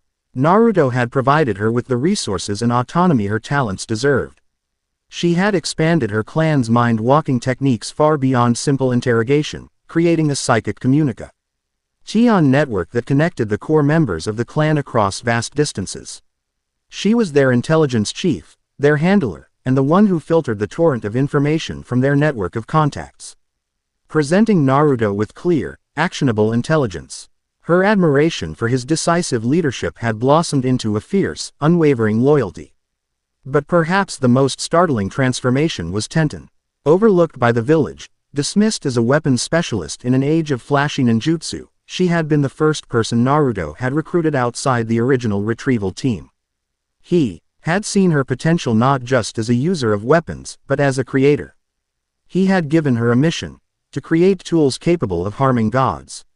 With funding sourced from high-reward missions and Naruto's own surprisingly adept management of their finances, she had built a forge in the heart of the Uzumaki compound that rivaled anything in the Land of Iron. She worked with chakra-conductive metals, sealing arrays, and explosive tags, creating a new generation of shinobi weaponry. She was the clan's hands, arming them for the impossible war she knew Naruto was preparing for. The time for preparation was over. The target is Deidara, Ino said, her voice a clear, calm presence in Naruto's mind, though she was physically a floor below him in the compound's command center. Akatsuki, former Iwagakure Explosion Corps. He's been partnered with Sasori of the Red Sand. Their objective, confirmed by our Suna assets, is the One-Tails Jinchuriki. Gaara. Naruto stood on the compound's rooftop, the WIND whipping at his black and orange jacket. He was looking east, towards the distant border of the Land of Wind. Timeline. They will cross the border in 12 hours. They plan to use Deidara's air IAL capabilities to bypass Suna's outer patrols, striking the village directly during the shift change of the guard. Amateurs, Naruto thought, a cold flicker of amusement in his mind.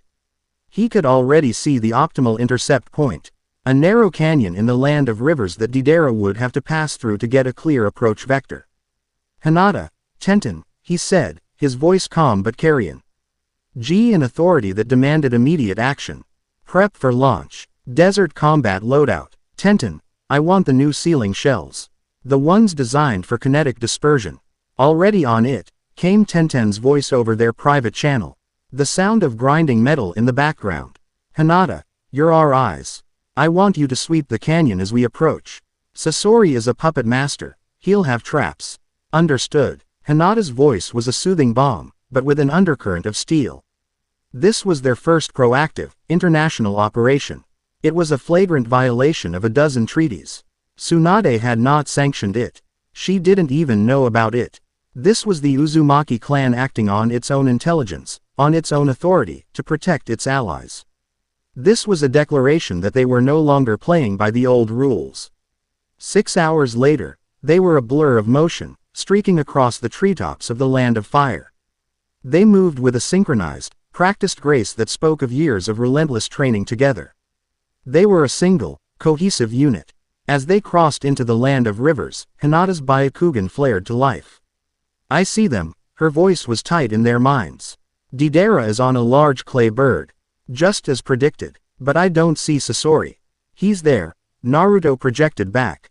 The system is flagging a massive chakra signature, but it's suppressed, hidden. Look inside the bird, Hinata. A moment of silence. Wait. There's a compartment. Someone is inside. No, not someone, it's a puppet. The chakra signature is coming from the puppet itself. Hirako. Tenten's voice was sharp. Sasori's favorite defensive puppet. He's hiding inside it. All his traps will be pre-laced with his poison.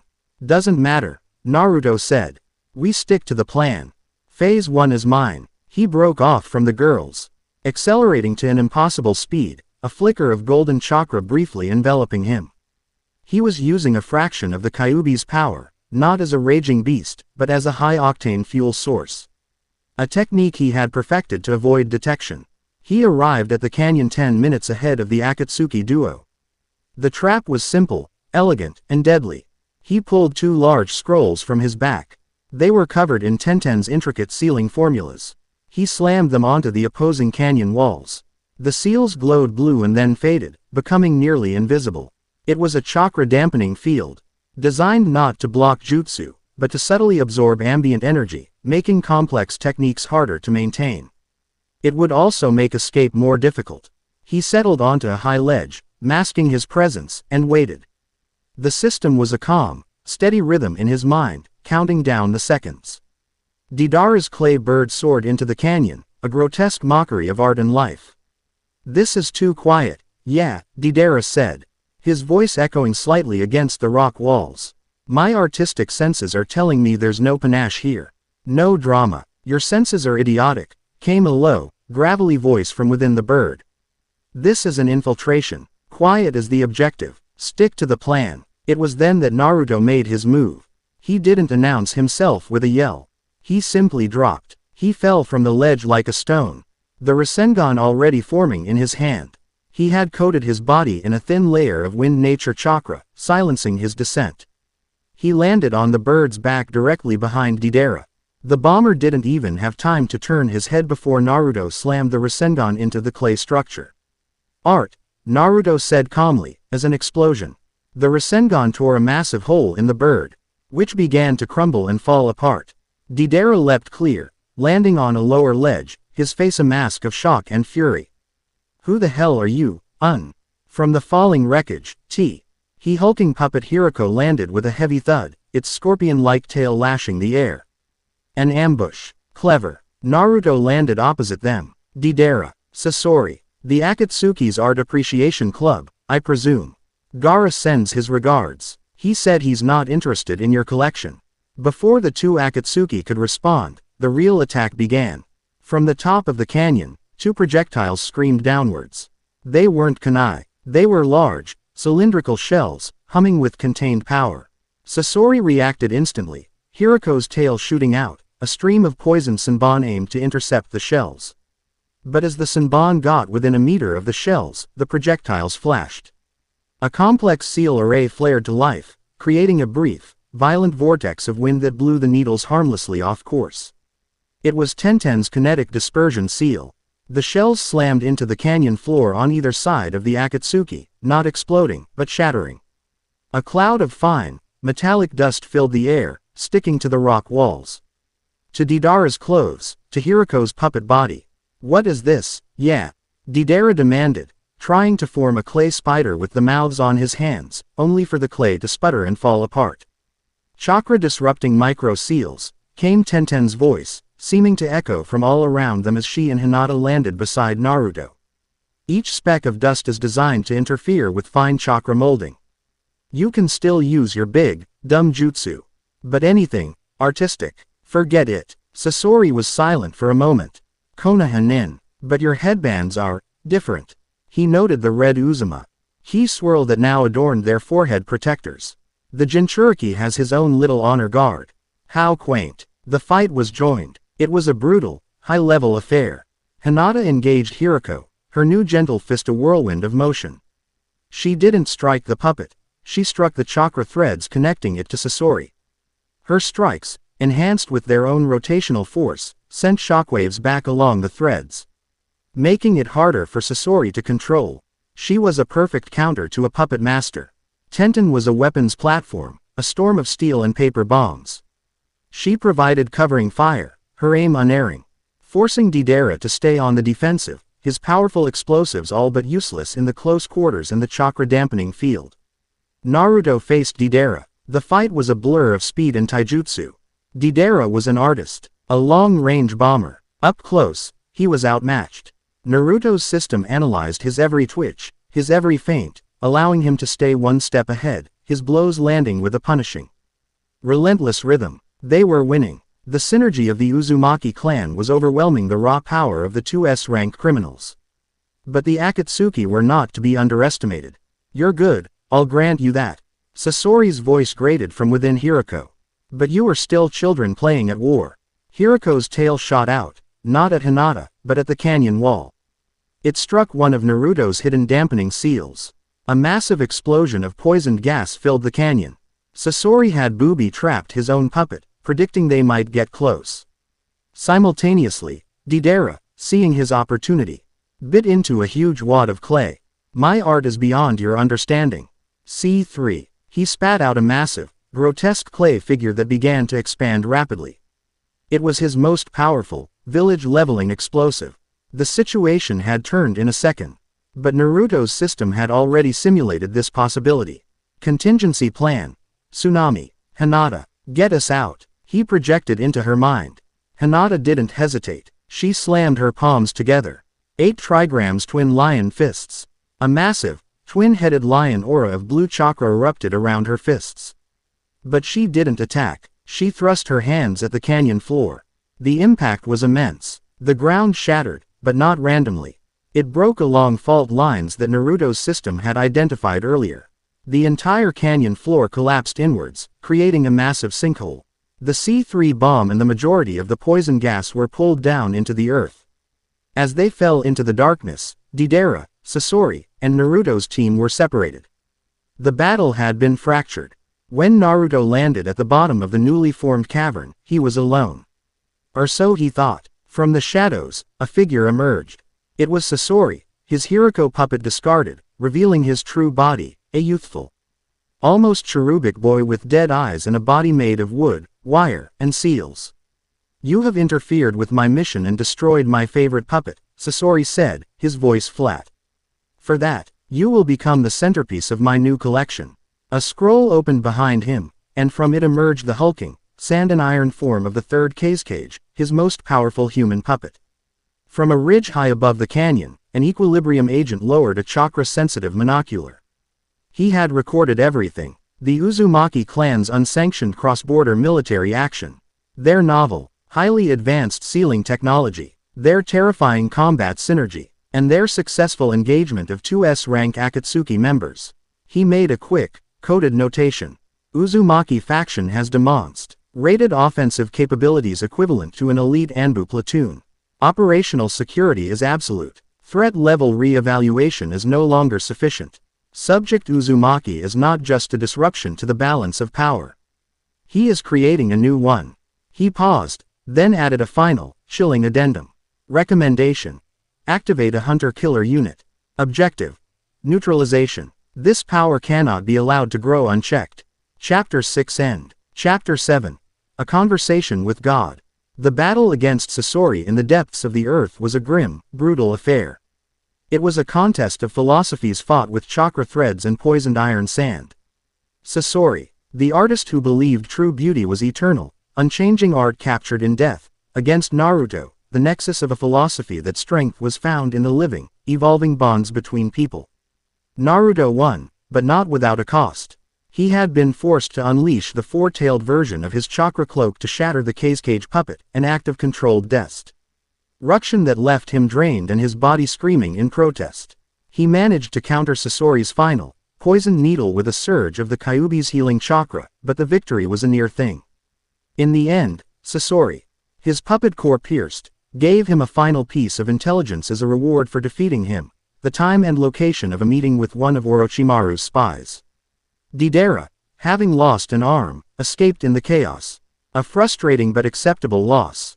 The Uzumaki clan's primary objective had been achieved.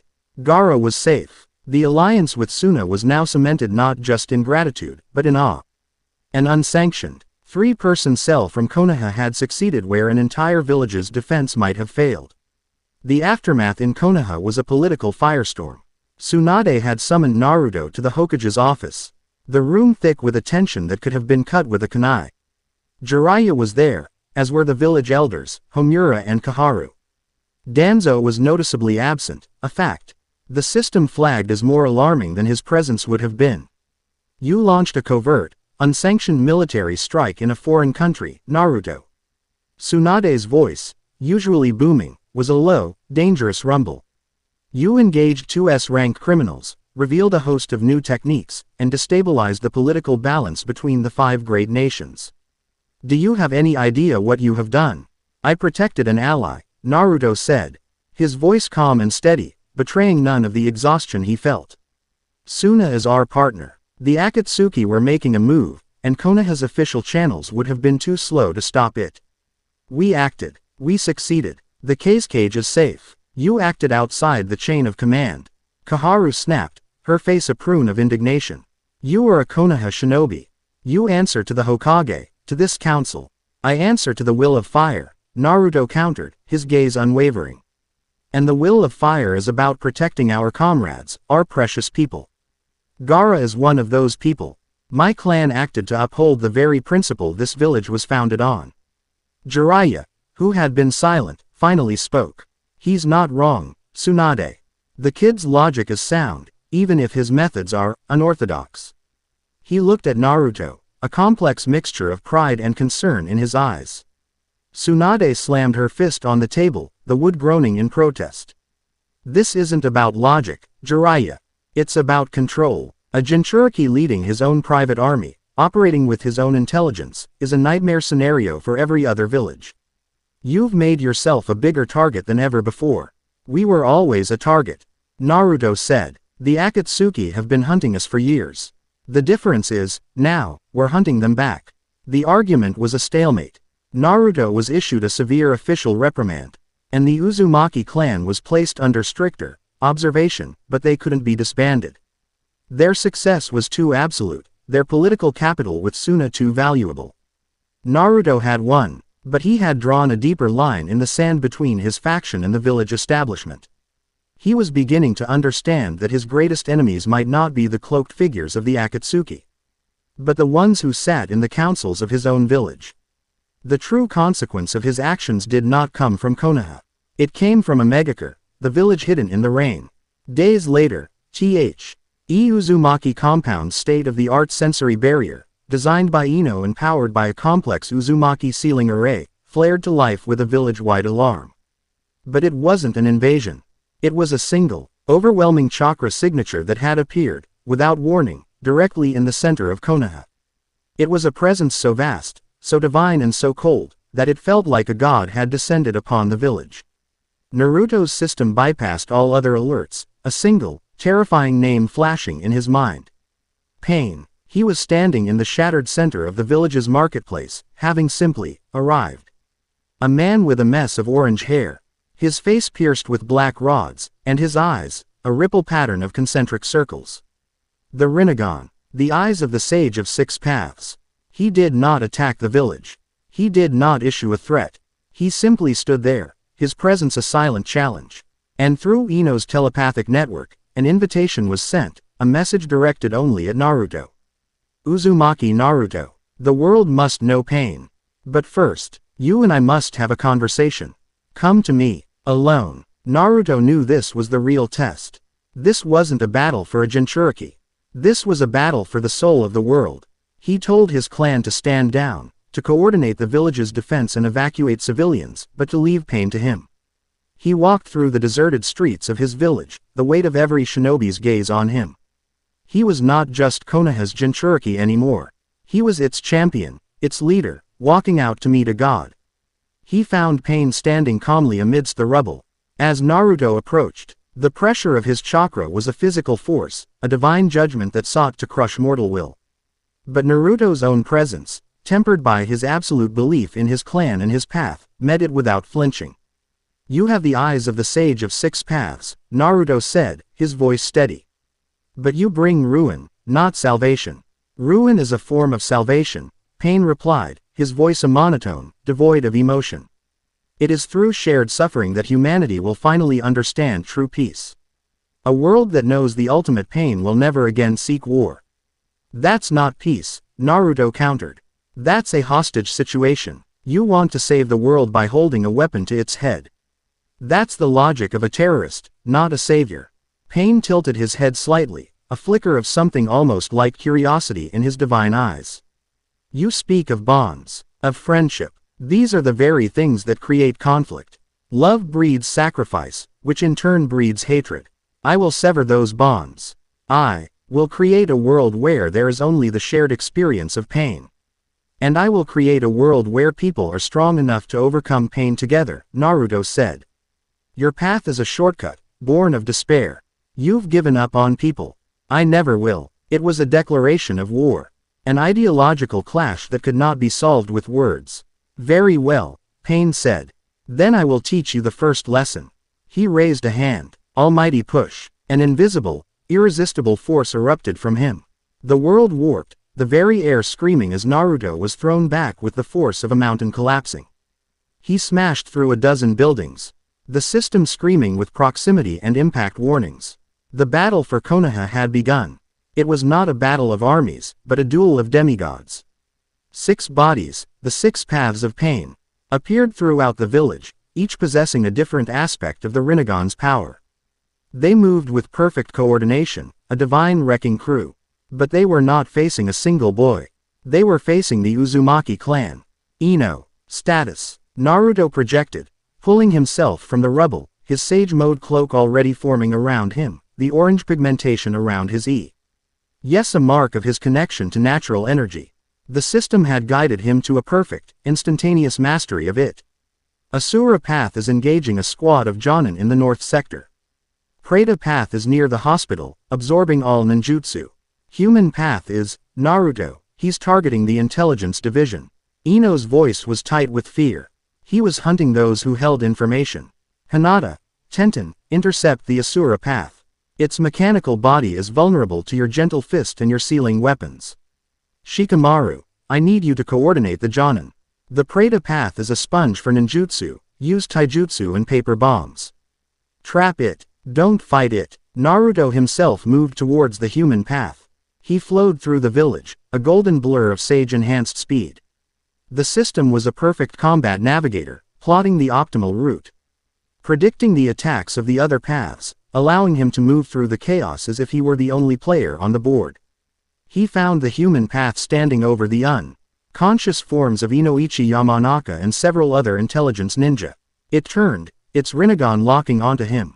The fight was short and brutal. The human path's ability to rip a soul from a body was terrifying. But Naruto's sage-enhanced senses allowed him to perceive the flow of energy, to dodge the invisible attack. He used his frog kata, the aura of natural energy extending the reach of his physical blows, and shattered the puppet body with a single, precise strike. One down. But the main body, the Diva Path, the one he had first confronted, descended from the sky, floating as if held by unseen strings. Your bonds only create more targets, Pain said, his voice echoing from the Diva Path. Every person you try to protect is a weakness I can exploit. He raised his hands to the sky. Now, feel the pain that will unite the world. The gravity in the village intensified, a crushing, immense force pulling everything upwards. Rocks, trees, pieces of buildings, all began to float. Naruto. Ino's voice was a scream of terror in his mind.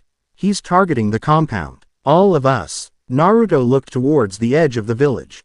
His home, his clan's sanctuary, was being targeted by the Diva Path's ultimate technique. A miniature moon was forming above it, a planetary devastation. It was a choice. Save his friends, or stay and fight the main body. For Naruto, it wasn't a choice at all.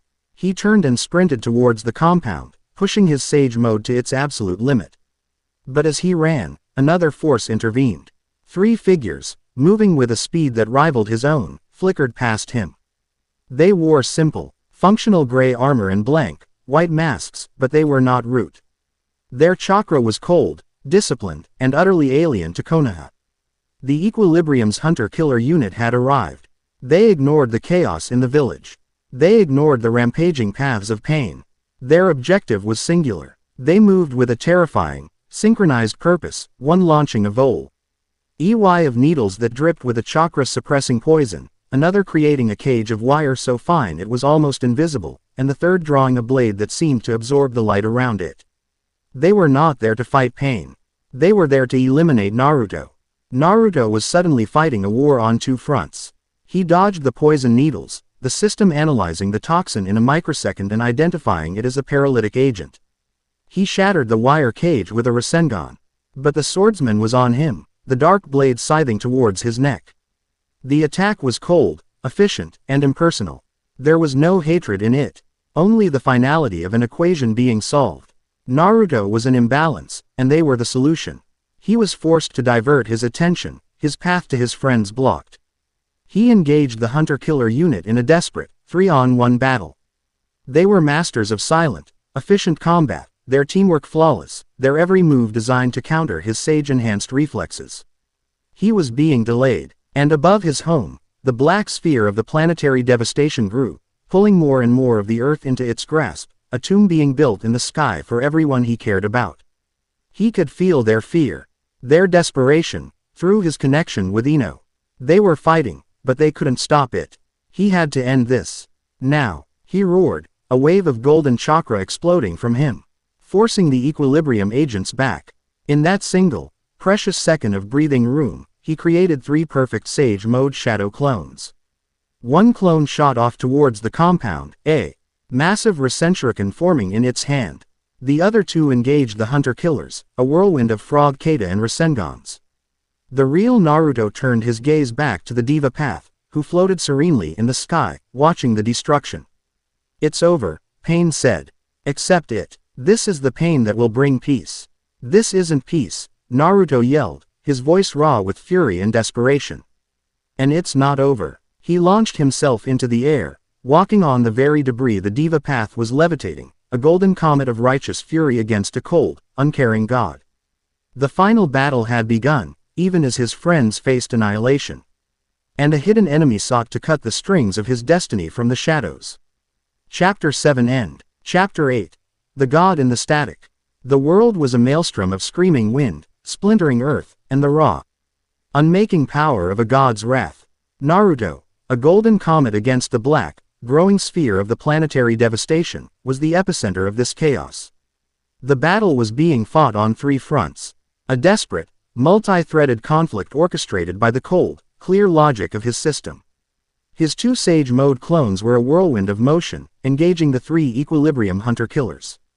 It was a battle of absolute efficiency versus overwhelming, unpredictable power. The clones fought with the Frog Kata, their fists surrounded by auras of natural energy that the agents could not fully predict. But the agents were specters, their movements economical, their teamwork a terrifying, silent symphony of death. One clone was dissipated by the dark, light-eating blade, its wielder having sacrificed his comrade as a momentary distraction to land the blow. The second clone, facing 2 to 1, managed to land a Rasengan that shattered the arm of one agent before.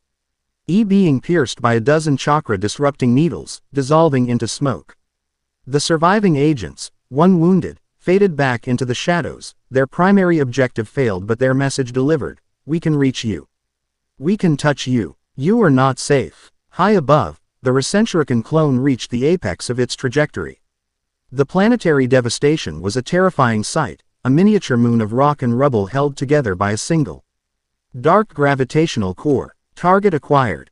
Gravitational center, the system relayed through the clone's senses.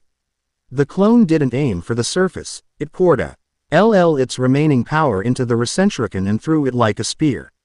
The screeching, spinning disk of wind chakra didn't explode on impact.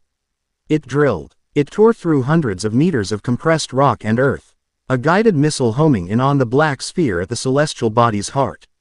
When it reached the core, it detonated. The resulting explosion was silent, a flash of white light unwove the very jutsu that held the moon together. The gravitational pull vanished, and the massive sphere of rock and debris began to disintegrate, its components raining down harmlessly across the already devastated landscape. His friends were safe. Now, it was just him and God. He landed on a floating chunk of rubble opposite the Diva Path. The 5-second interval between its powerful abilities, a weakness Jiraiya had died to uncover, was the only opening he needed. He moved, not with rage, but with a cold, focused purpose. He used the floating debris as stepping stones, his movements unpredictable. A ricocheting bullet in the eye of a hurricane. Pain's almighty push erupted, but Naruto was already gone, having kicked off a rock at the last second.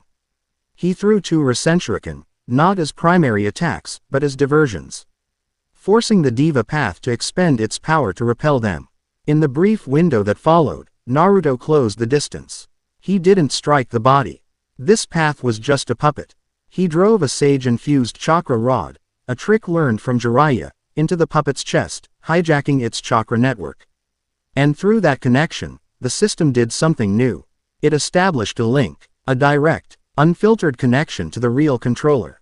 Naruto's vision dissolved. He was no longer in the ruined sky of Konoha. He was in a dark, mechanical chamber, facing a man so emaciated he was little more than a skeleton, his back pierced with massive black rods that connected him to a grotesque, tree-like machine. Nagato. The wave of his pain, his loss, his despair, was a psychic tsunami. But Naruto, who had felt the loneliness of Gaara and the rage of the Kyuubi, stood firm. He didn't argue. He didn't preach. He simply showed him. He pushed his own memories, his own philosophy, down the link. He showed Nagato the unwavering belief of Iruka, the grudging respect of Kakashi, the fierce loyalty of his clan, Ino's sharp mind, Hinata's gentle strength, Tenten's creative fire, Shikamaru's weary genius. He showed him the bond he had forged with Gaara, another lonely soul pulled back from the brink. He showed him the faces of the villagers who, just an hour ago, had looked at him with a mixture of fear and hope, trusting him to be their shield. This is strength, Nagato. Naruto's thought was not a word, but a pure concept. Not the power to destroy. The power to build. You wanted to create peace. You and Jiraiya-sensei. You had the same dream. You just got lost on the way. He shared the memory of his vow to Jiraiya, that he would be the one to end the cycle of hatred and bring true peace to the world. A promise he intended to keep. From the withered form of Nagato, a single tear traced a path through the dust on his cheek. The divine, cold pressure of pain vanished from the world, replaced by a profound, weary sadness. In the aftermath, Konoha was a crater with a village attached to its rim. The silence was more deafening than the explosions had been. Survivors numbly wandered the wreckage. Their homes, their lives, reduced to dust. But then, a soft green light began to emanate from the center of the crater. Nagato, in his final act, was using his tear path to perform the samsara of heavenly life technique, pouring his own life force back into the world to restore the lives of all those he had killed in Konoha. It was an act of ultimate repentance. Naruto, standing beside the dying Nagato and a conflicted Konan, felt the last of the god's life fade away. He had won the ideological war. He had saved his village, mostly. When he returned to the crater's edge, he was met not with a hero's celebration, but with a sea of awestruck, terrified, and grateful faces. The villagers, the shinobi, parted for him as he walked. He was no longer just the outcast. No longer just a powerful ninja. He was the man who had faced a god and won. He was their savior. He could feel the shift in the village's perception, the threads of loyalty and belief now anchoring directly to him. Bypassing the village's formal structure entirely, he was becoming the de facto leader of Konoha, whether he wanted the title or not. His clan met him, their faces smudged with dirt and blood. But their eyes shining. Ino simply nodded, a universe of understanding passing between them. Hinata's gaze was full of a belief so powerful it was a physical force. They had held the line. They had trusted him, and he had delivered. But there was no time to rest. Sasori's intelligence was a ticking clock. The spy was meeting his contact at the Tenchi Bridge in 3 days. Tsunade, recognizing the new reality of Naruto's influence, sanctioned the mission, but with a condition. She assigned 2 others to his team, Captain Yamato, a user of the first Hokage's wood style, and a root agent named Sai, who was ostensibly there to replace Sasuke. Naruto's system immediately flagged both of them. Yamato's chakra was stable, but held a deep, resonant connection to the first Hokage's cells, a living experiment. Sai was a blank slate, his emotions surgically suppressed, a tool of Danzo sent to infiltrate Naruto's faction. He played along, accepting them into his team, knowing that an enemy you can see is better than one you can't. The mission at the Tenchi Bridge was a bust and a revelation. The spy was Kabuto, now more serpentine than ever, a true disciple of Orochimaru. The meeting was a trap. Orochimaru himself appeared, leading to a brief, violent clash where Naruto's barely controlled 4-tailed form erupted, a display of raw power that terrified Sai and forced Yamato to suppress him. But before the fight, Kabuto had talked. Yamato, acting as Sasori in disguise, had pressed him for information on Orochimaru's research. Lord Orochimaru has moved beyond the simple politics of the shinobi villages. Kabuto had hissed, his glasses glinting. He's grown bored with immortality. He seeks knowledge, the true history of chakra, of the Sage of 6 Paths. He found Fragments. Mentions of beings who came from the stars.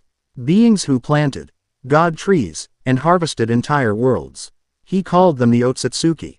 He believed the rabbit goddess, Kagaya, was one of them, and that her power was not unique. He believed there were more. The words meant little to Yamato or Sai.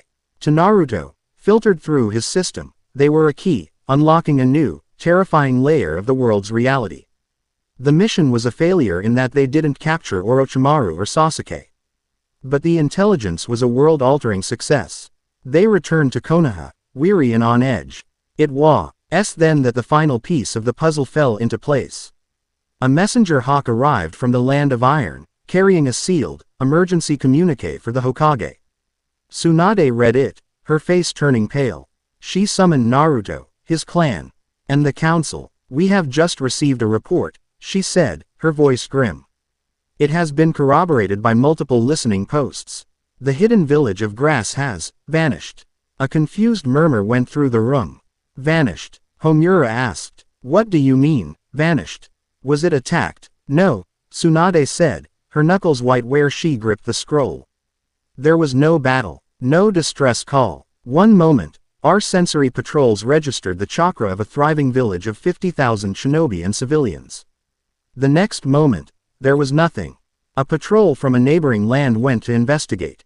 They found a perfect, circular crater, 5 kilometers in diameter, where the village used to be. The ground is fused into a glass-like substance. There are no bodies, no rubble, no survivors, just a hole. A deep, profound chill filled the Hokage's office. A weapon that could do that was beyond comprehension. It was not a jutsu. It was an act of erasure. As Tsunade spoke, Naruto's system, which had been processing the information from Kabuto, cross-referencing it with the report of Kusagaku's disappearance, went completely haywire. It was like a mock, in being fed an equation it couldn't solve. A flood of red alerts, corrupted data, and screaming warnings filled his mind. It was a sensory overload that almost brought him to his knees. Then, the storm of static resolved into a single, terrifyingly clear notification. It was a classification of threats so far beyond S rank or cage level that it occupied a different reality entirely. Divine intervention detected. Threat level. Transcendent. Analysis. Event is consistent with an Otsutsuki class world harvesting precursor event. Probability. This reality has been marked for deletion. Naruto's blood ran cold. He understood. The Akatsuki, Pain, Danzo, the Equilibrium, they were all fighting for control of a house that was scheduled for demolition. They were fighting for scraps on a table, oblivious to the god who was about to flip the table over. This wasn't a war, it was an extermination event in progress. He looked at the shocked faces of the council, at the grim determination of Tsunade, at the loyalty in the eyes of his friends. They were all looking at him, waiting for his lead. He was the one who had faced a god and won. But that was a god born of mortal pain and despair. This was something else. This was the static between worlds, the cold, uncaring hunger of the void. There was only one path forward. He needed more information. He needed to find the only living person who had willingly brushed up against this cosmic horror and sought to understand it. His new quest was clear, absolute, and terrifying. Find Orochimaru. Chapter 8 End. Chapter 9. The Enemy of My Enemy. The hunt for Orochimaru was not a mission sanctioned by Konoha. It was the first official, unsanctioned edict of the Uzumaki clan under what Naruto had internally designated the Transcendent Threat Protocol. Tsunade had given him her tacit, off-the-books approval with a weary nod and a simple warning. Don't get caught, and for God's sake, don't start another war. Ino's intelligence network, now bolstered by the remnants of Jiraiya's spy rings that had pledged loyalty to his successor, worked tirelessly. They sifted through the whispers and shadows of the elemental nations, searching for traces of the serpent. The system guided their search, highlighting patterns in Orochimaru's movements that were invisible to others, a preference for locations with unique geological chakra, a trail of missing persons with specific bloodlines. They found him, or rather, a confirmed recent sighting of him, in the land of frost, a desolate, mountainous country perpetually shrouded in mist and snow. The trail led them to a long-abandoned and forgotten mining complex carved into the side of a glacier. The approach was silent and cautious. Hinata's Byakugan was their vanguard, her vision piercing through the snow and ice, mapping the warren of tunnels that made up the base. It's massive, she reported through Ino's mental link, her voice a whisper in their minds. Dozens of chambers. I'm seeing experiments, cages. Some are empty, some are not, and there are multiple high-level chakra signatures. Kabuto is here, and Sasuke. The name landed like a stone in Naruto's gut. The system flag. Sasuke's presence is a high-probability complication. Objective remains unchanged. Acquire intelligence from Orochimaru. Avoid unnecessary conflict with ancillary threats. Tenten, seal the main entrance once we're inside. Naruto commanded. No one gets out. Ino, maintain the link and coordinate. Hinata, you're with me. We move directly for the central signature. Orochimaru. They moved like ghosts through the frozen tunnels. The laboratory was a gallery of horrors. Vats filled with murky fluid held half-formed bodies. The walls were lined with scrolls containing forbidden jutsu and twisted biological research. This was the heart of Orochimaru's obsession with ultimate knowledge. They found him in a vast central cavern that served as a laboratory and library. Bookshelves filled with stolen lore stretched to the ceiling. Orochimaru was not in his usual form. He was inhabiting the body of a young, white-haired man, but his serpentine, golden eyes were unmistakable. He was observing a massive, intricate seal array on the floor, which pulsed with a sickly, violet light. Kabuto was at a nearby table, analyzing data, and sitting on a raised dais, observing them both with an air of detached arrogance, was Sasuke Uchiha. He had grown taller, his features sharper, and the sword of Kusanagi rested across his lap. His presence was cold and powerful, the curse mark's energy now perfectly integrated with his own chakra. To what do I owe the pleasure, Naruto-kun? Orochimaru hissed, a slow, amused smile spreading across his face. He didn't seem surprised. Have you finally come to appreciate the value of my research? I've come for answers, Orochimaru, Naruto said, his voice steady. He, Hinata, and Tenten moved into the cavern, forming a loose triangular formation. About the Otsutsuki. The name hung in the air, and for the first time, Orochimaru's amusement faltered, replaced by a sharp, predatory curiosity. Sasuke's indifferent expression flickered, a hint of interest in his dark eyes. Kukuku. So the little fox has been doing his homework, Orochimaru chuckled. And what makes you think I would share such valuable knowledge with you? Because Kusagakure is gone, Naruto said simply. Erased. And whatever did it is a threat to you and your precious immortality as much as it is to us. The game we've been playing is about to be wiped off the board. Before Orochimaru could respond, Sasuke moved. He wasn't a blur. He simply vanished from the dais and reappeared in front of Naruto, the Kusanagi blade a streak of silver aimed at his throat. Hinata was a fraction of a second faster. Her hand intercepting Sasuke's wrist, a pulse of gentle fist chakra making his grip falter. Your business is with him, Sasuke said, his voice a low growl, nodding towards Orochimaru. Mine is with you, Naruto. I need to test how much stronger I've become. There's no time for this, Sasuke, Naruto said, his eyes locked on his former rivals. The system was screaming, the optimal path of non-confrontation rapidly closing. There's always time to prove my superiority, Sasuke shot back, his Chidori crackling to life around his free hand. The cavern erupted into a chaotic, three-way battle. Kabuto unleashed a wave of reanimated corpses, shambling shinobi horrors from ages past, forcing Tenten to fall back into a defensive position, her specialized sealing scrolls and explosive tags the perfect counter. Hinata engaged Sasuke, their taijutsu a breathtaking display of speed and precision, the predictive power of the Sharingan against the 360-degree vision and chakra-disrupting strikes of the Byakugan. Naruto went straight for Orochimaru. This was not a battle of attrition, it was a battle of wills. He entered Sage mode in an instant, his Rasenshuriken forming with a deafening screech. Tell me what you know, or I'll tear this entire mountain down on top of us. Naruto roared. Orochimaru laughed, his body contorting as he dodged the attack, which carved a massive trench in the cavern wall. You've grown, boy. Very well. A demonstration is in order. He slammed his hands on the massive seal on the floor. The violet light intensified, and the very fabric of space seemed to groan. A crackle of black lightning, unlike any Chidori, erupted from the seal, striking the far wall and leaving behind a strange, decaying residue that seemed to eat the very rock. This is a dimensional resonance seal. Orochimaru yelled over the din. An attempt to perceive other phases of reality. I have been searching for the source of the divine energy Kagaya once wielded. But, I have only been able to catch glimpses, echoes, a presence of immense, cold, and terrible power that moves between the stars. As he spoke, the battle between Hinata and Sasuke reached a crescendo. Sasuke, frustrated by Hinata's perfect defense, unleashed his trump card. A massive, spectral ribcage of purple chakra erupted around him. The Susanoo.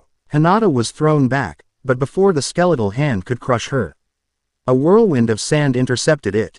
Gaara, flanked by Temari and Kankuro, had arrived, their entrance sealed behind them by Tenten's earlier work.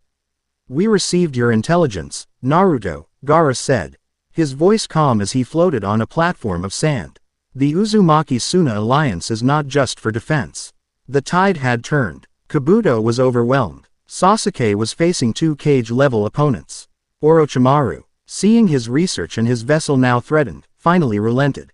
Enough, he shrieked. The information is yours. A truce. As a fragile, tension-filled ceasefire settled over the ruined cavern, Orochimaru, with a hungry, academic light in his eyes, finally revealed what he knew.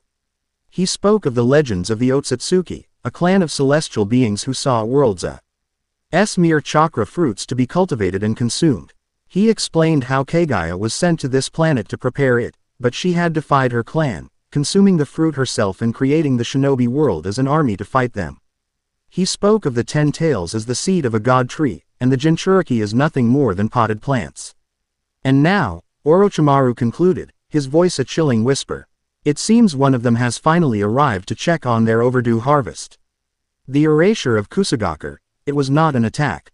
It was pruning, removing a blight from the garden before a new seed is planted. The sheer, cosmic scale of the threat settled over them all, a silence heavier than the mountain above. Their wars, their rivalries, their hatred, it was all so profoundly insignificant. It was at that moment that a single, perfect, white Zetsu emerged from the floor, its face a swirling mask. It spoke with a voice that was a bizarre fusion of two others. Lord Obito sends his regards, it said cheerfully. And Lord Madara has grown impatient. Then it turned its gaze to Naruto. Oh, and a message from your biggest fan. He says he's tired of the appetizers and is looking forward to the main course.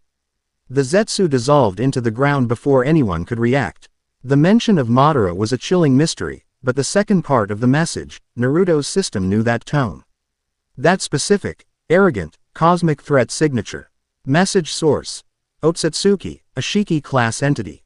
Intent. Declaration of imminent engagement. Just as this new, terrifying reality was sinking in, Ino's voice screamed into Naruto's mind. Filled with a panic he had never heard from her before.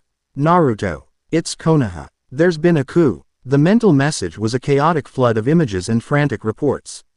The Hokage and Konoha's strongest forces were focused on the Akatsuki and Naruto's movements. Danzo had made his move. With the backing of the fearful village elders and his loyal root forces, he had presented evidence, doctored.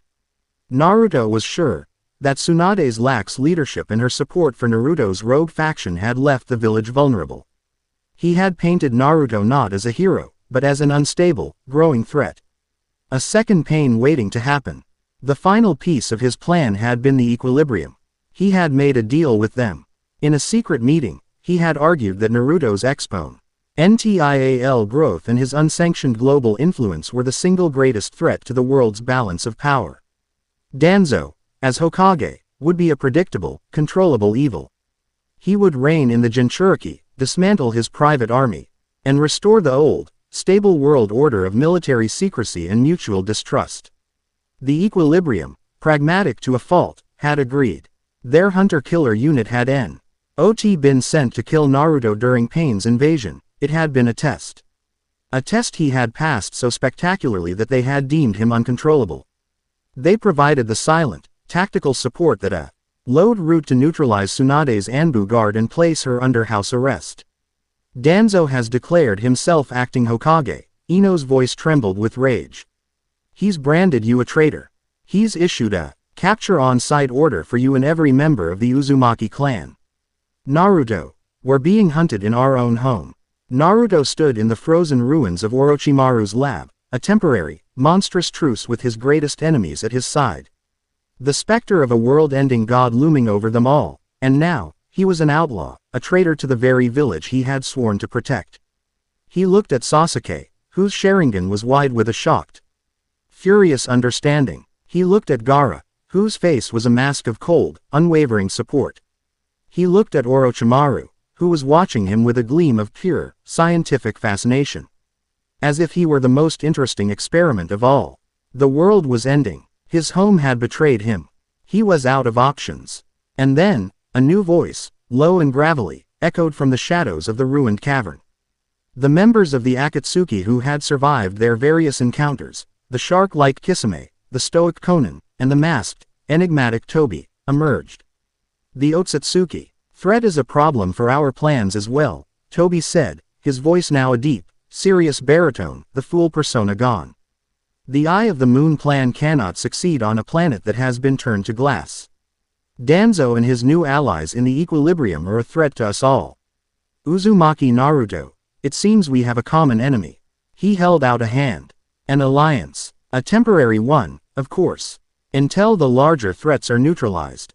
Hunted by his own village, facing a cosmic entity, Naruto Uzumaki, the savior of Konoha, received the most impossible, damnable offer of his life, a truce with the Akatsuki.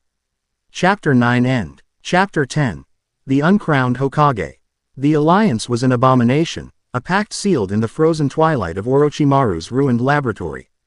It was a coalition of monsters, traitors, and fallen heroes, a desperate, pragmatic necessity in the face of absolute extinction.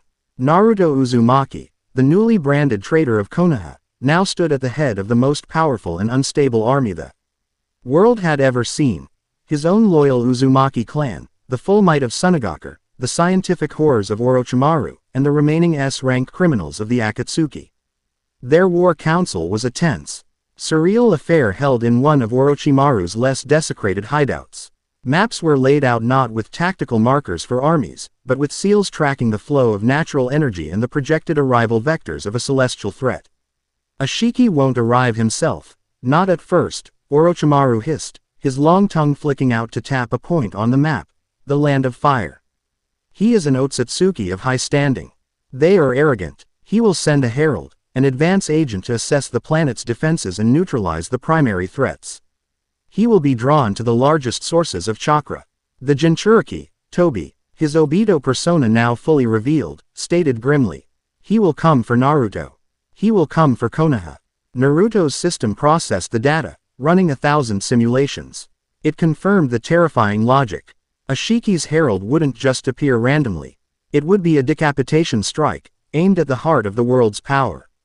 And Danzo, in his paranoid, short-sighted brilliance, had just gathered all of Konoha's strength in one place, fortifying it against a threat from within, completely blind to the one from above. Danzo has played right into their hands, Naruto said, his voice a low, commanding tone that silenced the room. He's turned Konoha into a beacon. A target. He looked around the room, at the collection of killers and allies. We're not going to wait for him to arrive. We're going to set the stage. And we're going to hit him with everything we have, all at once. The plan was audacious, bordering on insane. They wouldn't try to retake Konoha. They would use it as a kill box. Days later, the sky above the Land of Fire fractured. It wasn't a jutsu. It was a clean, geometric tear in the fabric of reality, a black, square portal that opened with a sound like grinding static. From it descended a single figure. He had a shock of white hair, a strange, triangular tattoo on his chin, and a bored, disdainful expression on his face. This was Code, Ashiki, Otsutsuki's most loyal and powerful servant. He floated down towards the village, his senses immediately locking onto the massive, concentrated chakra of the Nine Tails. He smiled. The main course, just as Lord Ashiki promised. As he approached, the Konoha barrier shimmered and then shattered like glass. Code hadn't even touched it. The sheer density of his chakra had simply unmade the seals. Alarms shrieked across the village. Danzo Shimura stood on the newly repaired Hokage monument, his face a mask of grim satisfaction. His root Anbu, reinforced by the silent, efficient agents of the equilibrium, flickered into position. He believed this was Naruto, returning with an army to reclaim the village. He was prepared for a shinobi war. He was not prepared for a god. Code landed gently in the village's central plaza. "I am Code," he announced, his voice carrying effortlessly across the village. "By the will of the divine Ashiki Otsutsuki, this world's chakra is to be harvested. Your vessel, Naruto Uzumaki, will be surrendered. Your compliance will be rewarded with a swift, painless end. Resistance." He let the word hang in the air, then flicked a finger. The Hokage monument, the symbol of the village's strength, dissolved. It didn't explode. The stone simply turned to dust and blew away on the wind. Danzo's face went white with shock. This was not the power of a Jinchuriki. This was something else entirely. "Engage," he roared, his voice betraying a hint of panic. The root and equilibrium forces attacked. They were the elite, the best the village had to offer in stealth, speed, and assassination. They moved through the shadows, their blades coated in poison, their jutsu silent and deadly. Code didn't even look at them. He sighed, a sound of profound boredom.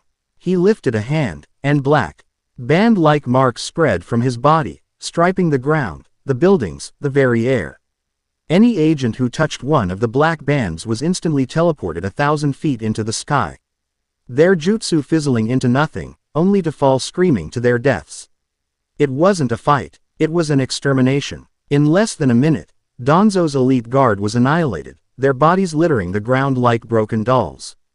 Danzo stood alone, his single eye wide with terror. His ambition, his plotting, his entire worldview had been rendered meaningless in the face of a power he could not comprehend. Pathetic, Code sneered, preparing to erase the old man from existence. It was then that the counterattack began. From the east, a massive tidal wave of sand, an entire desert's worth, rose up and crashed into the village, not as an attack, but as a shield. Gaara, standing atop the wave, formed a protective dome of sand over the civilian shelters. From the west, a colossal snake, Manda II, erupted from the earth. Orochimaru and Sasuke on its head. It spat a volley of lightning-infused venom, forcing Code to leap into the air. From the shadows within the village, the members of the Akatsuki appeared. Kisame unleashed a shark bomb jutsu that turned the streets into a raging torrent. Konan became a whirlwind of 1,000 paper shikigami, each one an explosive tag. And from the main gate, the Uzumaki clan walked in, not as invaders, but as saviors.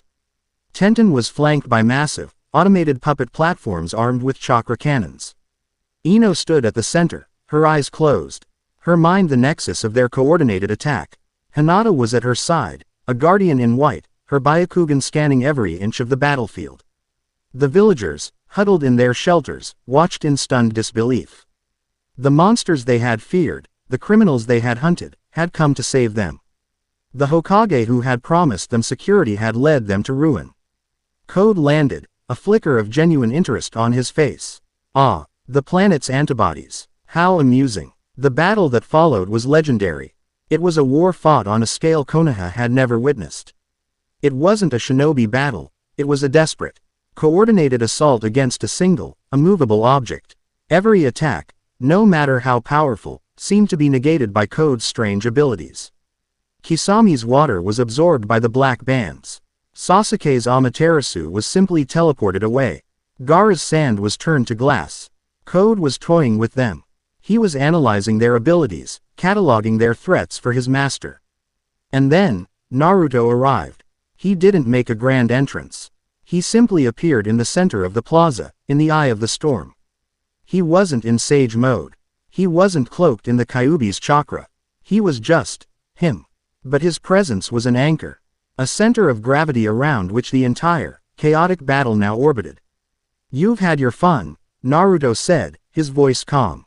Code's bored expression finally broke, replaced by a hungry, predatory grin. "There you are. The 9 tails. Lord Ashiki will be pleased." "Ashiki isn't getting this world," Naruto said. "And he isn't getting Kurama." He closed his eyes. The system, which had been analyzing Code's every move, every ability, every flicker of chakra, presented him with a final, desperate, optimal path. It was a fusion of everything he was, everything he had learned. He combined his perfect sage mode with the Kyuubi's vast chakra reserves, not as a cloak, but as an internal fusion reactor. A new form, one the world had never seen, ignited into being. He was bathed in a golden, fiery light, black markings spreading across his body, his eyes a cross-slit of the sage and the fox. Baryon mode. But there was something else. As the power surged through him, the system unlocked its final function. It wasn't just a source of analysis or intuition. It was a tool of control. A tool for rewriting the rules. He felt his consciousness expand, his perception of the battlefield becoming absolute. A new ability flared to life in his mind. A domain. Your power is to manipulate the properties of what you touch, to leave your mark. Naruto's voice was now a resonant chorus of his own. Kurama's, and the sages. It's a powerful jutsu. He took a step forward, and the very air around him seemed to shimmer, to warp. The rubble on the ground, the dust in the air, the light from the sky, it all began to subtly align with his will. But in my domain, Naruto declared, I set the rules. And the first rule is, your jutsu no longer works here. Codes E. Yes widened in disbelief as he tried to spread his black bands, only for them to dissolve into inert chakra a foot from his body. Naruto had created a localized area, a personal battlefield, where he could subtly negate the fundamental principles of his opponent's power. He wasn't blocking the jutsu, he was rewriting the code of reality that allowed it to exist. The final battle was short, brutal, and absolute. Inside Naruto's domain, Code was just a strong, fast opponent, stripped of his divine, reality-bending powers. And Naruto, in Baryon mode, was power incarnate. Every punch he landed didn't just injure Code. It shaved seconds off his life force, a devastating side effect of his new form. He dismantled the herald of a god with his bare hands, his every move a perfect, flowing symphony of power and precision. Guided by the system's flawless combat analysis, the final blow was not a Rasengan. It was a simple, clean strike to the chest that extinguished the last of Code's life force. He fell to the ground, not as a god, but as a corpse, dissolving into ash. Silence. The entire village, the entire alliance of monsters and heroes, had witnessed it. They had seen Danzo's failure. They had seen Naruto's return. They had seen him face an impossible, world-ending threat and utterly, completely dominate it. Danzo, seeing his power, his authority, his very existence rendered a footnote, tried to flee. To use a forbidden jutsu to take his own life and deny them justice. He was stopped by Sasuke, who appeared before him in a flicker of movement, the cold, final judgment of the Uchiha clan in his eyes. His story ended not with a bang, but with a quiet, ignominious capture. As Naruto's Baryon mode faded, the immense power receding, leaving him weary but alive, he stood in the ruins of his home. The villagers began to emerge from the shelters. They didn't cheer. They walked towards him, a slow, silent, reverent tide of people. They stopped before him, and one by one, the shinobi, the civilians, the old and the young, bowed. He looked at his clan. He looked at Gaara, at Sasuke, even at the wary, grudgingly respectful faces of the Akatsuki. The world was broken. The world was saved. He walked to the shattered remnants of the Hokage monument and stood atop it, looking not at the village, but at the sky. He could feel it, the cold, vast, and now very, very angry attention of a Shikio Otsutsuki. His gaze now fixed upon the planet that had just killed his herald. Naruto didn't need to be named Hokage. He didn't need the hat or the title. In that moment, his authority was absolute, earned in fire and sacrifice. He was the protector of this world, its uncrowned Hokage. His system, quiet now after the storm, presented him with a single, final, ultimate quest, its letters glowing in his mind's eye against the backdrop of a broken sky. Defend your reality. The game had just begun. Chapter 10 End.